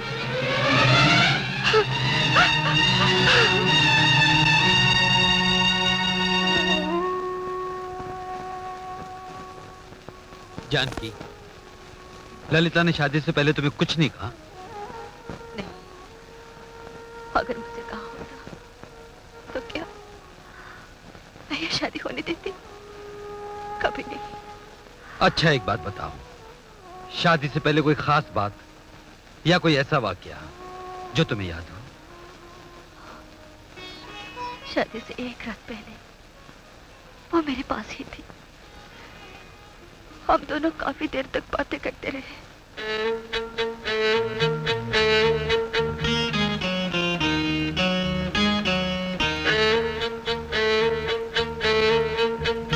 इस तरह काफी वक्त गुजर गया।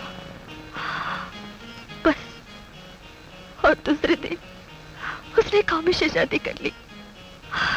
मेरे समझ में आज तक नहीं आया कि ललिता ने इसे क्यों किया।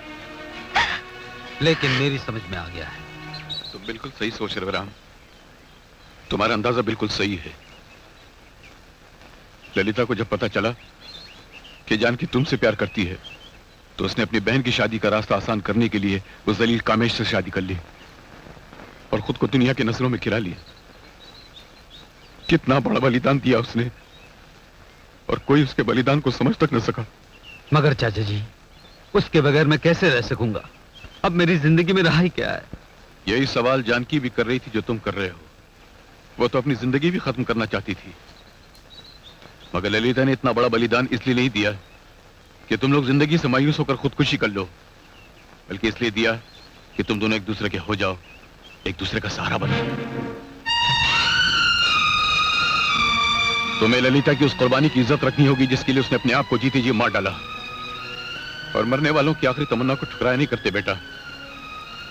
तुम जानकी से शादी कर लो, तुम्हारे लिए यही एक रास्ता है।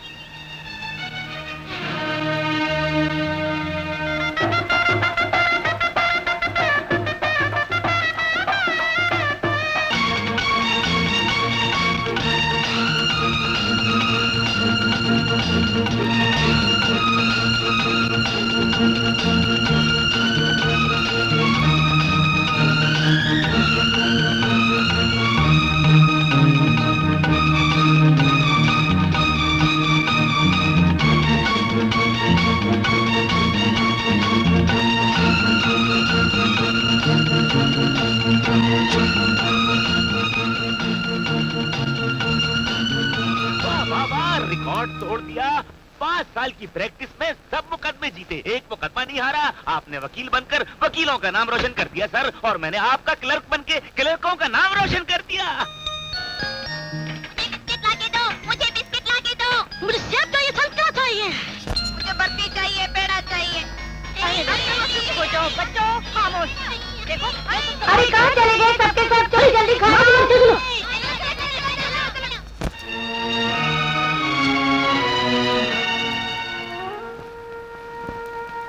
जानकी, देखो मैं इन बच्चों से कितना प्यार करती हूँ, उनको खुश रखने के लिए हर चीज ला कर देती हूँ, लेकिन माँ की एक आवाज सुनते ही सब भाग जाते हैं। हाँ जानकी, क्योंकि तुम उनकी माँ नहीं। बच्चे दुनिया में सिर्फ अपनी माँ के होते हैं, किसी और के हो ही नहीं सकते। हाँ, ठीक कहा तुमने। मुझे बच्चों से इतना प्यार है, मगर भगवान मुझे औलाद क्यों नहीं देता? मैं रोज उसकी पूजा करती हूँ, औलाद की भीख मांगती हूँ, फिर भी मुझे औलाद का सुख क्यों नहीं देता? तुम्हारी आत्मा रब को बच्चा नहीं चाहिए, लेकिन फिर भी भगवान उसे औलाद दिए जा रहा है। ये कैसा इंसाफ है उसका? हे जानकी, हमारी शादी को कितनी मुद्दत हुई? 7 साल? हाँ, कोई 70 साल तो नहीं हुए। अब भी औलाद आने का पूरा चांस है, राइट? तुम अब भी पहली रात जैसी दुल्हन लगती, और भगवान की दया से अपनी चमक में भी कोई फर्क नहीं पड़ा। बिल्कुल हीरो लगता हूँ। अरे नोट दिस पॉइंट। अरे भाई, जवानी सलामत है तो बच्चे कभी भी आ सकते हैं। एम आई राइट?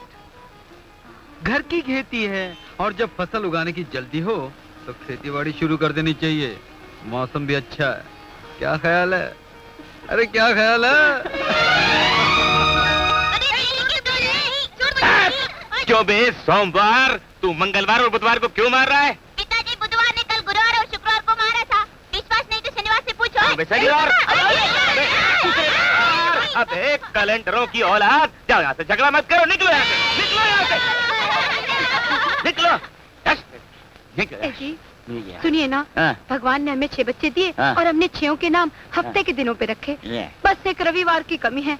अगर भगवान की दया से लड़की हो जाए तो हम उसका नाम रविवार ही रखेंगे। रविवार छुट्टी का दिन होता है। इस नाम का कोई बच्चा इस घर में नहीं चाहिए। पहले 6 बच्चे 6 साल के कैलेंडरों की तरह मेरे गले में लटके हुए हैं। जी सुनिए ना, मार डाला। मुझे इतवार चाहिए, दे दीजिए ना। मुझे इतवार चाहिए, मुझे लड़की चाहिए, दे दीजिए ना। यार, लड़की तो मुझे भी पसंद है, लेकिन बाहर की। अरे सुनिए, हे भगवान, कैसा बेकार मियाँ दिया है तूने। मर गई होती तो यहाँ कौन जिंदा रहता? मैं भी उन्हीं मौजों में डूबकर मर गया होता। राम बाबू। हाँ ललिता, अब तो कसम खा ली है। तुम जिंदा हो तो मैं हूं, तुम नहीं तो मैं भी नहीं। राम बाबू।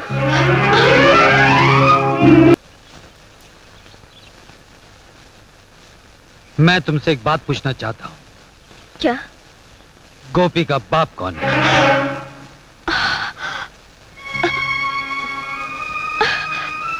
बोलती क्यों नहीं? चुप क्यों? ये इन बातों का वक्त नहीं। तुम यहाँ ज्यादा देर ठहरोगे तो अड़ोस पड़ोस में देखने वालों के मन में शक पैदा हो सकता है। इसलिए अगर बुरा ना मानो तो मेहरबानी करके यहाँ से चले जाओ, चले जाओ।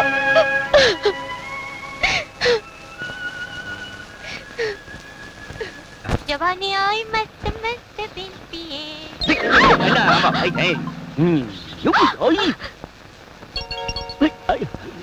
ये तुम्हारी आँख क्यों फड़क रही है सिग्नल लाइट की तरह? जब कोई मर्द मुझे छूता है तो मेरी आँख अपने आप फड़कने लगती है।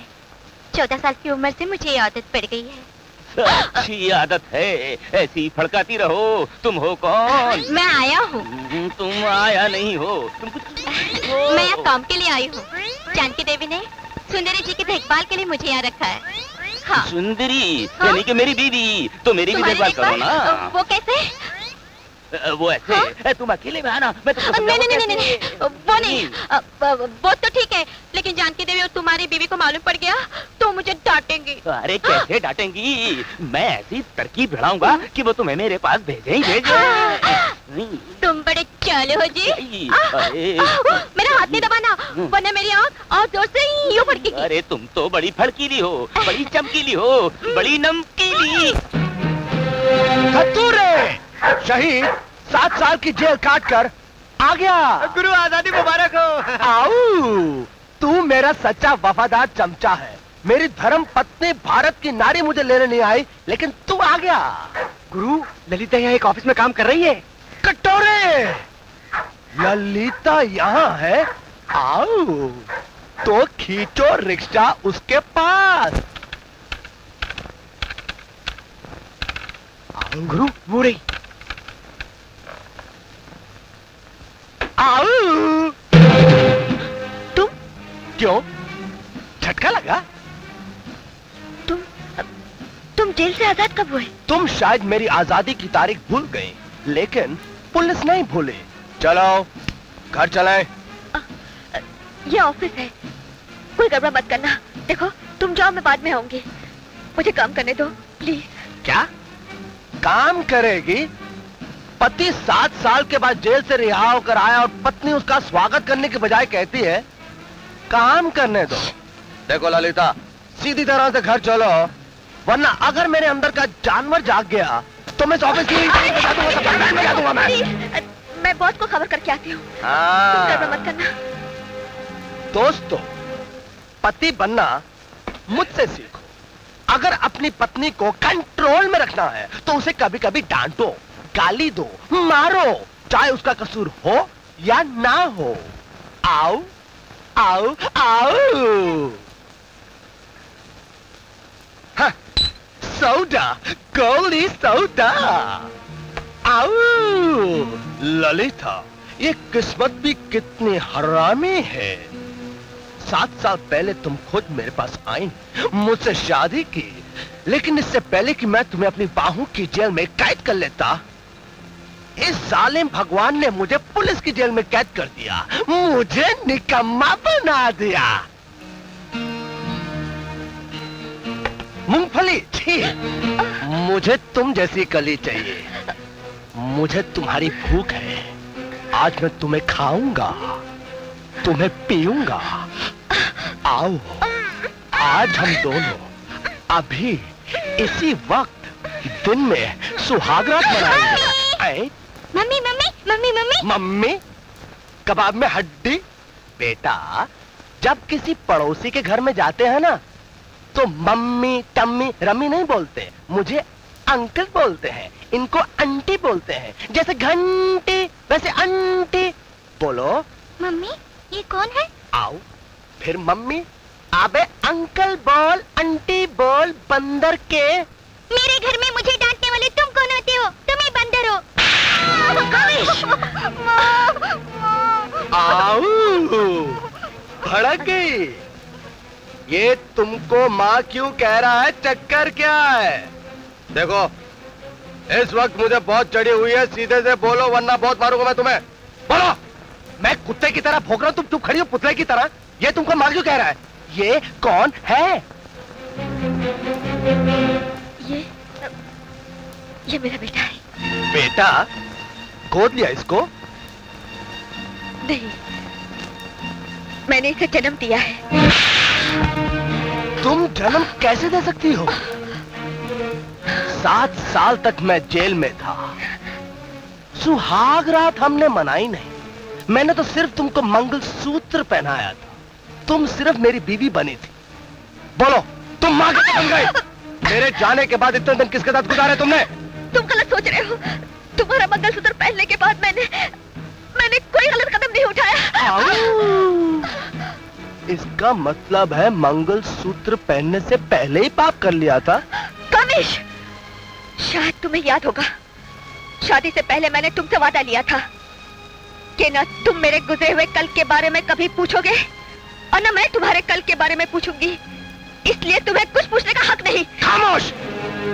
पत्नी पति की गैर मौजूदगी में बच्चा पैदा करे तो क्या पति चुप रहेगा, दुनिया चुप रहेगी? है? मैंने अपनी जिंदगी में कई कवारी लड़कियों को बर्बाद किया, लेकिन ऐसी लड़की को छुआ तक नहीं जो पहले से ही बर्बाद हो। और ऐसी ही लड़की मेरे घर में पत्नी बनकर आए तो क्या मैं चुप रहूं?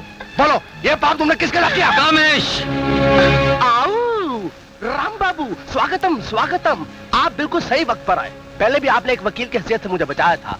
आज जब मुझे एक इंसाफ करने वाले की जरूरत आन पड़ी तो तुमने एंट्री मारी। अब एक मसले का हल करो। जिस दिन मेरी शादी हुई उस दिन मुझे किसी खास काम से जेल जाना पड़ा और 7 साल जेल में आराम करने के बाद जब मैं लौट कर आया, ये जो मेरी बीवी 7 साल तक बेवा की शक्ल में थी, 3 फुट का लौंडा खड़ा करके बोलती है कि वो उसका बेटा है। ऐसा कभी हो सकता है क्या? हो सकता है क्या? अब तुम इंसाफ करो। राम बाबू, ये पति पत्नी का जाती मामला है। आप कृपा करके इसमें दखल ना दे तो बेहतर होगा। प्लीज, आप इस वक्त यहाँ से चले जाइए। चुप है? क्यों जाए? ये मेरे वकील हैं। मेरी तरफ से तुमसे सवाल पूछेंगे। जहां तक इनकी फीस का सवाल है, वो मैं तुम्हारी पगार मिलता इनको दे दूंगा। वकील साहब, पूरी तरह छानबीन करना। सुश्री पूरी बोतल लगाई थी, सबकी सब उतर गई। अब मैं जरा लगा के आता हूं, तब तक तुम लगा रहे हो। आओ। मम्मी मम्मी, रो मत बेटे, रो मत। ये कौन आदमी है? इसने तुम्हें डांटा, तुम्हें मारा? मुझे क्यों मना करते हैं कि मैं तुम्हें मम्मी न बोलूं? क्या मैं तुम्हें मम्मी न बोलूं? नहीं बेटे, बोल। तू मुझे मम्मी ही बोल, मम्मी ही बोल। ललिता, क्यों इस मासूम पे जुल्म कर रही है?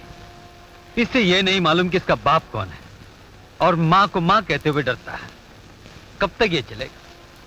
जिंदगी में दुख और तकलीफें तो आती रहेंगी, लेकिन अपने दुख और तकलीफों के बोझ तले बच्चों की जिंदगी को कुचल देना न सिर्फ गलत है बल्कि सरासर जुर्म है। इसके सर पे हाथ रखने के लिए बाप का हाथ होना अब बहुत जरूरी है। तुम बता क्यों नहीं देती कि इसका? बताती हूँ। ये गोपी हमारे प्यार की निशानी है, हमारे गुजरे हुए कल की तस्वीर है। मैं जानता हूं ललिता, पहले ही जान गया था, लेकिन तुम्हारी जबानी सुनना चाहता था। हमारा ये बेटा जो हमारे प्यार की निशानी है, जिसे जिंदगी में बहुत आगे बढ़ना है, ये इस तरह सहम कर डर कर नहीं जी सकता। आज तक जो हुआ सो हुआ, लेकिन आज के बाद ये इस घर में नहीं रहेगा। मैं इसे अपने साथ अपने घर ले जाऊंगा। नहीं, ये नहीं हो सकता। मैं इसके बगैर नहीं रह सकूंगी और ना ये मेरे बगैर रह सकता है। मैं इसी के लिए तो जिंदा हूँ। यही तो एक बहाना है मेरे जीने का। अगर ये ना होता तो मैं कब की मर गई होती। इसे जुदा मत करो मुझसे, इसे मेरे साथ ही रहने दो। नहीं ललिता, तुम्हें इसकी सर की कसम, ये राज हम दोनों के दरमियान ही रहेगा। अगर किसी को ये बात मालूम हो गई तो वो दिन मेरी जिंदगी का आखिरी दिन होगा। ठीक है, जो बात तुम्हें पसंद नहीं वो राम की जबान पर कभी नहीं आएगी। मैं ये राज किसी पे कभी जाहिर नहीं होने दूंगा। अंकल अंकल मत जाओ अंकल, मत जाओ अंकल, वो फिर आएगा, वो फिर मुझे मारेगा। अंकल मत जाओ अंकल, मत जाओ अंकल, फिर मुझे मारेगा। मत जाओ अंकल, प्लीज अंकल मत जाओ अंकल, प्लीज मत जाओ।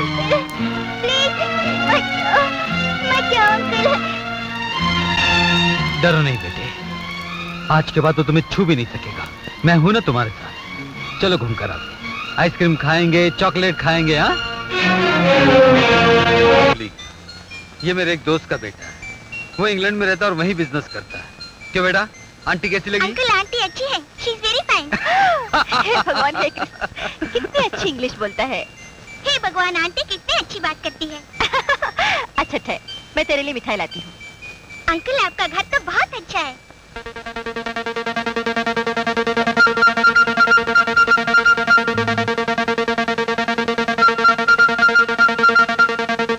अंकल अंकल, वो कौन है? मैं जब से आया हूँ चपक चपक खाती ही जा रही है। गोपी बेटे, तुम्हारी आंटी को कोई बच्चा नहीं, और वो जो दूसरी आंटी है ना, जो सेब खा रही है, उसको बच्चा होने वाला है। वो बच्चे को जन्म देगी और उसके बाद वो बच्चा हम ले लेंगे। इसलिए हम सुबह से शाम तक उसे फल खिलाते रहते हैं, दूध पिलाते रहते हैं। अंकल आंटी को अपना बच्चा होगा और वो भी बहुत जल्द। अरे वाह, तुम्हें कैसे मालूम? मुझे मालूम है, मैं तो ये भी बता सकता हूँ कि लड़का होगा या लड़की। बताओ? हाँ हाँ बताओ। देखो, अगर चिताया तो लड़का, पटाया तो लड़की। अरे पटाया, इसका मतलब लड़की होगी, आंटी को लड़की होगी, लड़की होगी, लड़की होगी, लड़की। जानकी, ये तो डंके की चोट पर कह रहा है कि तुम्हें लड़की होगी। हो सकता है इसकी जुबान से निकली हुई बात सच हो। बुजुर्गों का कहना है कि बच्चों की जबान भगवान की जबान होती है। भगवान करे इसकी बात सच हो। मम्मी मम्मी, वो आंटी बहुत अच्छी है। उन्होंने मुझे बहुत प्यार किया, मिठाई खिलाई, खाना खिलाया, आने ही नहीं दे रही थी। और तुम्हारी भी कितनी तारीफ की। मेरी तारीफ की? हाँ मम्मी, उन्होंने कहा तुम्हारी माँ बड़ी भाग्यवान है, बल्कि देवी है, जिसने तुम जैसे औलाद को जन्म दिया। लेकिन मुझे एक शर्त पर आने दिया कि मैं दोबारा फिर उनके घर जाऊँ। अच्छा। हाँ, मगर मम्मी मुझे बहुत हंसी आ रही थी, बड़ी मुश्किल से रोक रहा था। क्यों? वो हर बात में कहती थी हे भगवान, हे कृष्ण। तूने हंसकर उनका मजाक तो नहीं उड़ाया? नहीं माँ, ऐसा मैं कभी कर सकता हूँ? बल्कि उल्टा मैंने भी उनको हंसाया। मैंने भी कहा हे भगवान, हे कृष्ण।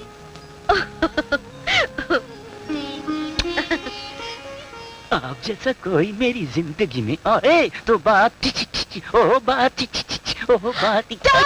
अरे आया, तू आई, मगर आने में इतनी देर क्यों लगाई? जाओ, तुम्हें मुझे आया कह के पुकारते हो?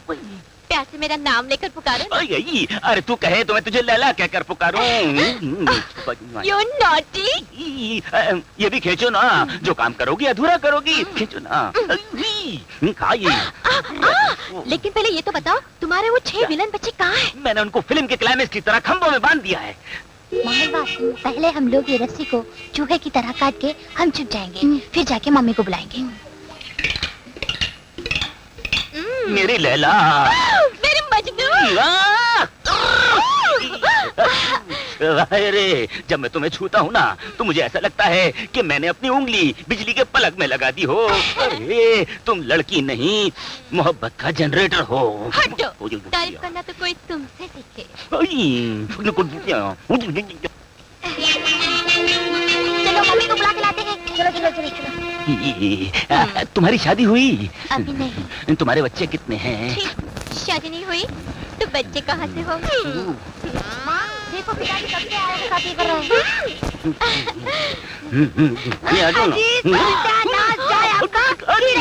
ये क्या हो रहा है? मैं घर में नहीं हूँ तो सर उड़ा रहे हो तुम? औरत घर से बाहर क्या गई और निकल आए तुम्हारे। और तू बड़ी शरीफजादी बनती है कुतिया, मेरे पति को छीनने आई है। अरे तेरे पति में रखा ही क्या है? मैं जाऊँ तो हजारों की लाइन लग सकती है, ऐसी बात है मुझ में। अरे तो जाना लगाना लाइन, मेरे पति के पीछे क्यों पड़ी है? नाक और चुटिया काट कर। अरे मेरी नाक और चुटिया का काटेगी? अपने पति को काट, उसे तो हर वक्त प्यार का बुखार चढ़ा रहता है। अरे इनका बुखार तो मैं उतारूंगी। चल बाहर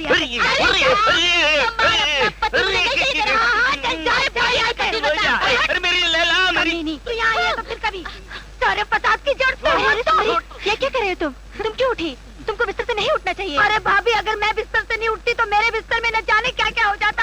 ये आदमी उस आया के साथ में कैसी कैसी हरकतें कर रहा था। ची ची ची।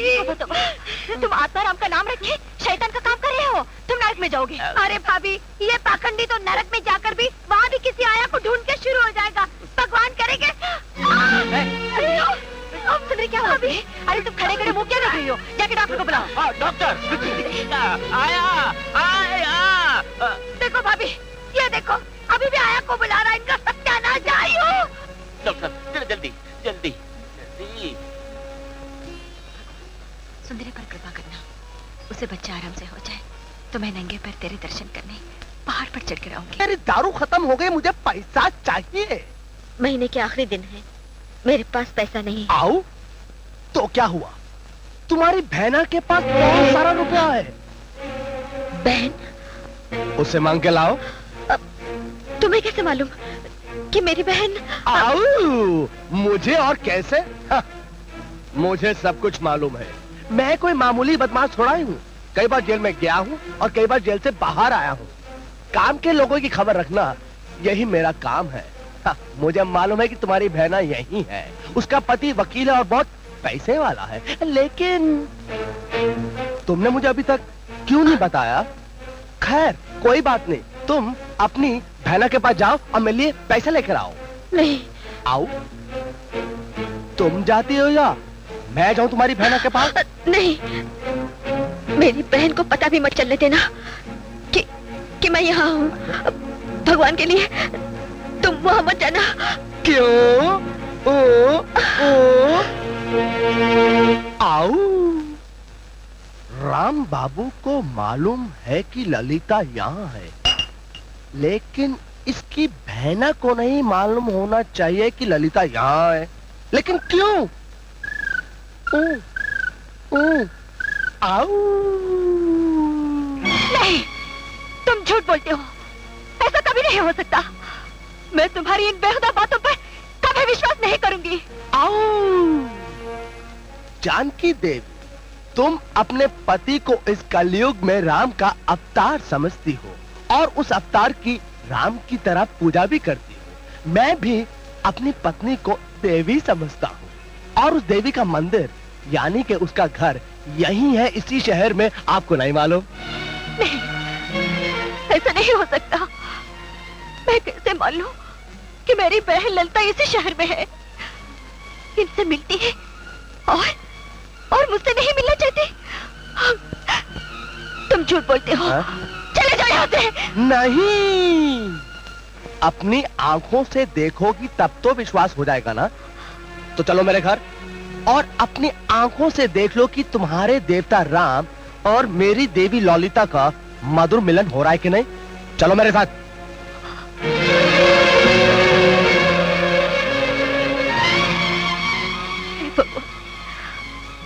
इसके बाद सच ना हो, झूठ निकले भगवान। ललिता, अब मुझसे नहीं सहा जाता। मैं ये बर्दाश्त नहीं कर सकता कि तुम उससे डर डर के जिंदगी गुजारो। चलो आज ही तुम ये घर छोड़ दो। नहीं, जल्दबाजी करना ठीक नहीं। आहिस्ता आहिस्ता सारी बातें खुद ब खुद दुनिया के सामने आ जाएं तो बेहतर है। और राम बाबू, एक विनती करती हूँ तुमसे, तुम यहाँ रोज रोज मत आया करो, वरना बात बिगड़ जाएगी। अगर दीदी को पता चल गया तो तुम्हारा बसा बसाया घर उजड़ जाएगा। शाबाश, बहुत अच्छा नाटक चल रहा है यहाँ पर। जानकी, तुम यहाँ कैसे आ गई? क्यों? मेरे आने से तुम्हारे प्रेम के नाटक में रुकावट पैदा हो गई, या मोहब्बत के वातावरण को मैंने यहाँ आकर बर्बाद कर दिया? मैं तो सिर्फ सच्चाई मालूम करने आई थी और मैं मालूम हो गई। ललिता, मैंने हमेशा तेरी भलाई सोची। अरे भगवान से भी पूजा करती थी तो अपने लिए कभी कुछ नहीं मांगा, सिर्फ तेरी जिंदगी में सुख के लिए प्रार्थना करती रही। और उसके बदले तो मेरा ही घर बर्बाद करने की कोशिश कर रही है, मेरी ही मांग को उजाड़ने के सपने देख रही है। नहीं दीदी, मैं क्यों कभी मुझे दीदी कहा तो? बेशर्म, तेरी जबान से निकला हुआ ये दीदी का शब्द कभी मेरी जिंदगी था, और अब मुझे इस शब्द से नफरत हो गई है। कलंकनी, अपने पति के होते हुए तुम मेरे पति को जीना चाहती है? बस करो, बहुत हो चुका। बहुत गालियां दे चुकी तुम ललिता को।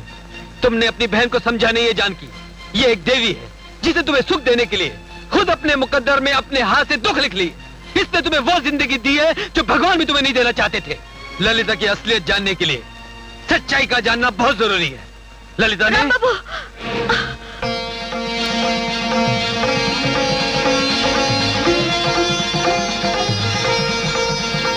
क्या है सच्चाई?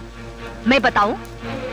तुमने इसे शहर में आज तक मुझसे छुपा कर रखा, यह सच्चाई है। तुम रोज यहाँ चुप चुप कर मिलने आते रहे, यह सच्चाई है। तुम इसके बेटी की परवरिश करते रहे और हमारे घर लाकर मुझसे झूठ बोलते रहे कि ये एक बड़े बिजनेसमैन का बेटा है, यह सच्चाई है। और अगर ये झूठ है तो मुझे आज तक कहा क्यों नहीं कि ये यही है इसी शहर में? मुझको बतलाने में कौन सी कयामत आ जाती? बोलो, खामोश क्यों हो? जानकी, इस वक्त तुम्हारी समझ में कुछ नहीं आएगा, लेकिन एक दिन आएगा जब सारी सच्चाई खुद ब खुद तुम्हारे सामने आ जाएगी और उस वक्त तुम अपने बर्ताव पर बहुत पछताओगे। चलो यहाँ से। मुझे बातों में फंसाने की कोशिश मत करो। मैं आज फैसला करके ही रहूंगी, या तो ये कंबती इस दुनिया में रहेगी या मैं। जानकी,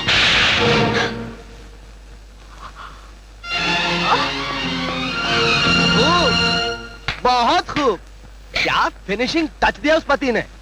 क्यों रे, तू इसीलिए चाहती कि तेरी बहनों को इस नाटक के बारे में ना पता चला? पर क्या गोलमोल नाटक है। तुम्हारा पति मैं, तुम्हारी बहना का पति वो।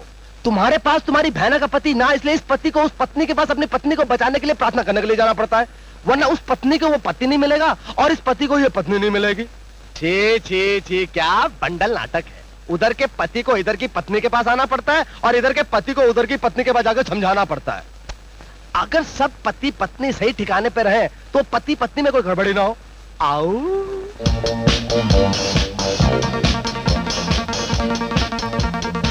वाह वाह कामेश भाई, हमें भी एक ऐसी अच्छी खूबसूरत लड़की चाहिए। हम उसे अपने साथ अपना मुल्क ले जाना चाहते हैं। ऐसी ही अच्छी लड़की। आओ, ये अच्छी है? छी, ये तो कच्ची है। मेरे पास इससे भी सच्ची लड़की है। आओ, मगर प्रॉब्लम, उसका एक छोटा भाई है जो हमेशा उसके पीछे लगा रहता है जैसे बछड़ा गाय के। तुम एक काम करो, तुम बछड़ा और गाय दोनों ही रख लो। नहीं नहीं, हमें बच्चा नहीं चाहिए, हमें सिर्फ लड़की चाहिए। अगर अच्छी है तो हम तुमको 1 लाख रुपया देगा। 1 लाख? हाँ। बाप रे, 1 लाख रुपए में तो शहर की सारी लड़कियां उठा के ले आऊंगा। बछड़े को अलग करके, लड़की को थैले में डाल के तुम्हारे पास ले आऊंगा। तुम पैसा तैयार रखो। मैं गया और आया, मैं गया और आया, मैं गया।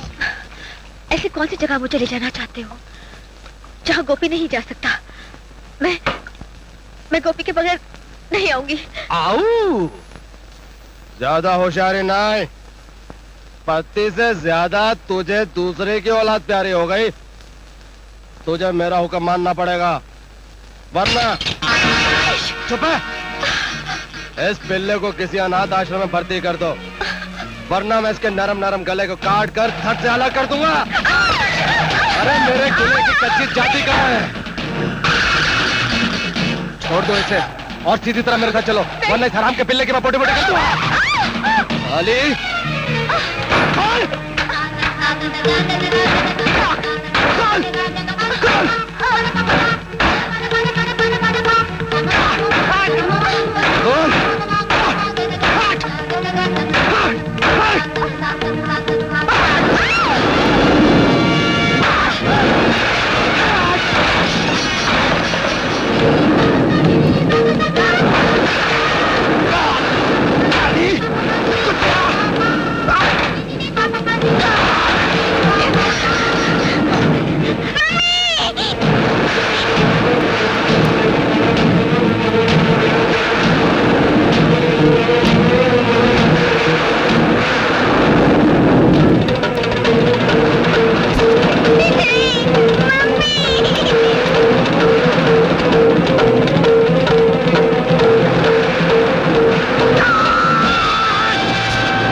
ललिता,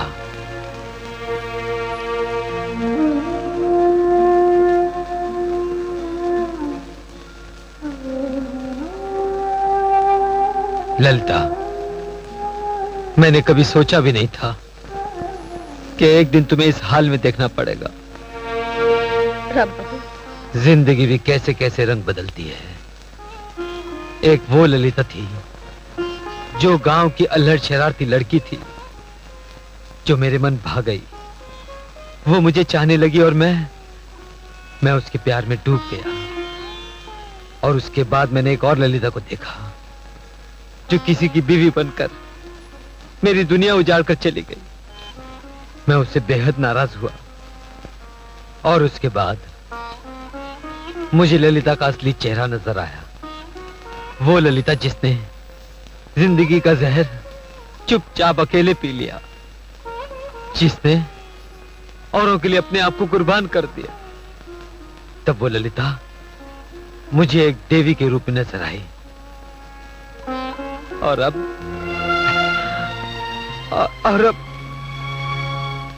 उसी ललिता को तुम एक कातिल के रूप में देख रहे हो, जिसने अपने पति का खून कर दिया और एक विधवा की शक्ल में तुम्हारे सामने खड़ी है, अपनी मौत का इंतजार कर रही है। नहीं ललिता, मैं तुम्हें मरने नहीं दूंगा। मैं तुम्हारा केस लड़ूंगा, तुम्हें बचा कर रहूंगा। तुम मेरी सिर्फ इतनी मदद करो, इन कागजात पर दस्तखत कर दो। नहीं राम बाबू, अब मैं जीना नहीं चाहती, क्योंकि अगर मैं जिंदा रही तो मेरी जिंदगी का दिया तुम्हारे घर को आग लगा देगा। इसलिए इस दिए को बुझ जाने दो, मुझे फांसी हो जाने दो, मर जाने दो मुझे। अगर तुम्हारी जिंदगी का दिया बुझ गया तो एक जिंदगी और है जिसमें अंधेरा छा जाएगा, और वो है तुम्हारा बेटा गोपी। तुम्हें उसके लिए जीना होगा। हाँ ललिता, इस वक्त तो वो मेरे पास है, लेकिन जब भी मिलता है एक ही सवाल पूछता है, मेरी मम्मी कहाँ है, वो कब आएगी? और अगर उसे पता चलेगा कि वो कभी नहीं आएगी तो उसका क्या असर होगा? वो तो पागल हो जाएगा। लो, जिद मत करो, इन कागजात पर दस्तखत कर दो।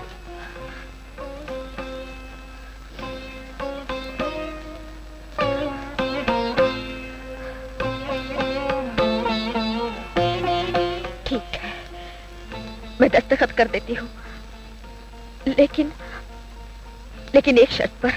बोलो। अगर मैं जेल से रिहा हो गई तो मैं और गोपी यहाँ से दूर चले जाएंगे।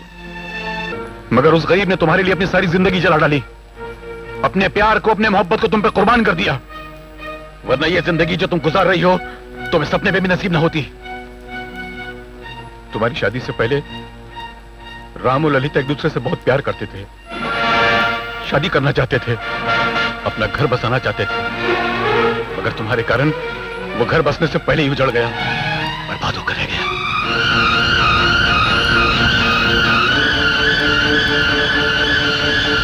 तुम भी फैसला करो। अरे जानकी! ललिता, मैं तो जबान देकर मजबूर हो गया, वरना मेरा दिल, मेरा जमीर गवारा नहीं कर रहा कि मैं तुम्हें जाने दूं। जिंदगी इसी का नाम है राम बाबू। कभी कभी इंसान को अपने दिल, जमीर, जज्बात सब कुछ मारकर भी जीना पड़ता है। तुम्हें तो अपने आप को मारकर जीने की आदत पड़ गई है, मगर मैं क्या करूं? मैं तो मरकर भी तुम्हें, तुम्हारी कुर्बानी को, तुम्हारे प्यार को कभी नहीं भुला सकूंगा।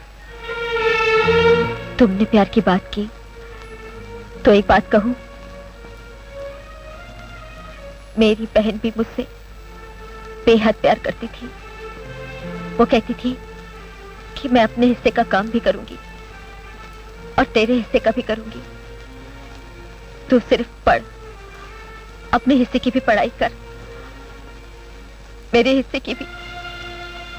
आज मैं तुमसे एक विनती करती हूँ कि तुम घर जाओ और मेरा प्यार जो तुम्हारे दिल में है, और वो प्यार जिसकी वो हकदार है, दोनों मिलाकर उसको दे दो।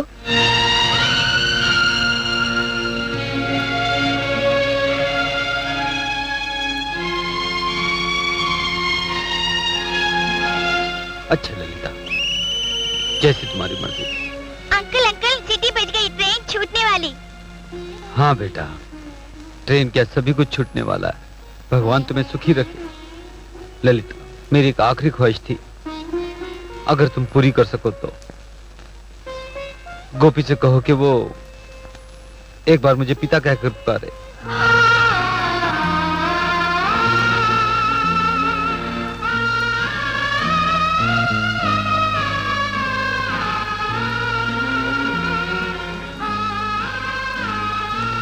पिता दिमागी तवाज़ुन खो बैठी है। बार बार एक ही बात दोहरा रही है कि बस ललिता से मिलना चाहती है। ललिता से? हाँ, मैंने मजबूर होकर कहानी सुना दी पूरी। आप आराम कीजिए। जानकी, जानकी। मिस्टर राम, आप इन्हें शांत करने की कोशिश कीजिए, वरना बात हमारे बस से बाहर होती जा रही है। जानकी, मैंने बहुत बड़ा पाप किया है, मुझे मेरे पापों का प्रायश्चित करने दो। मैंने अपनी ललिता पर बहुत जुल्म किया है। उसे एक बार बुलाओ, उसे माफी मांगने का एक मौका दिलवा दो, वरना मैं मर जाऊंगी। मेरा बच्चा भी जन्म लेने से पहले बच जाएगा। इनकी दिमागी हालत ठीक नहीं है मिस्टर राम बाबू, जिनको ये याद करेंगे उनको फौरन बुलाया जाए। हो सकता है इनकी हालत में कुछ फर्क पड़ जाए।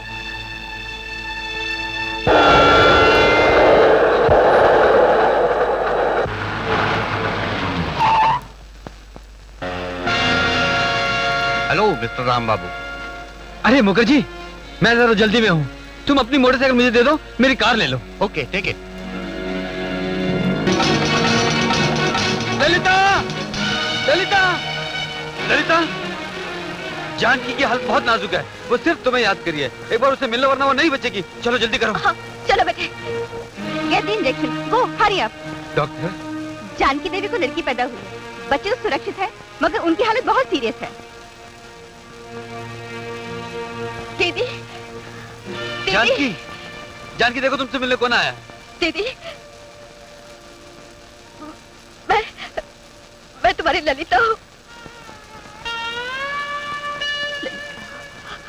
दीदी, ललिता, तुम आ गए। मैं इस लायक तो नहीं हूँ, मगर क्या तुम मुझे माफ कर सकती हो? अरे किस बात की माफी? बच्चों, बात मत करो। नहीं ललिता, मैंने अपनी बहन को पहचाना नहीं, उसने मुझसे प्यार किया और मैंने उस पर शक किया। मुझे माफ कर दो। सुनिए, मेरे बच्चे को लाइए।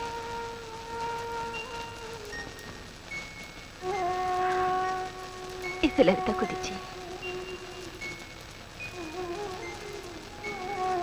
ललिता, हमने माँ के बिना बचपन गुजारा।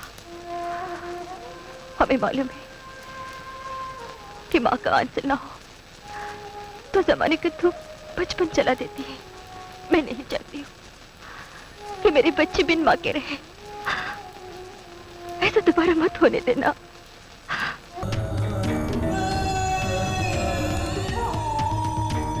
गावा साहब, वो एसीपी करण सिंह ने अचानक क्लब में धाड़ मार दी और हमारा 15 करोड़ का माल भी पकड़ा गया सर। हमारे तो आज तेरा ये हाल ना होता ना।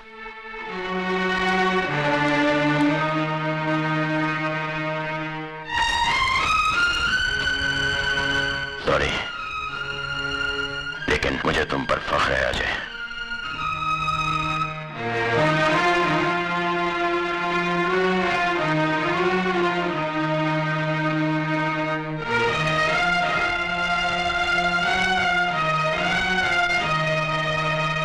मुख्यमंत्री साहब की जान बचाने और कानून का साथ देने के एवज में सरकार ने अजय उर्फ शिवा को कम से कम सजा देने का फैसला किया है और उसे एक नई जिंदगी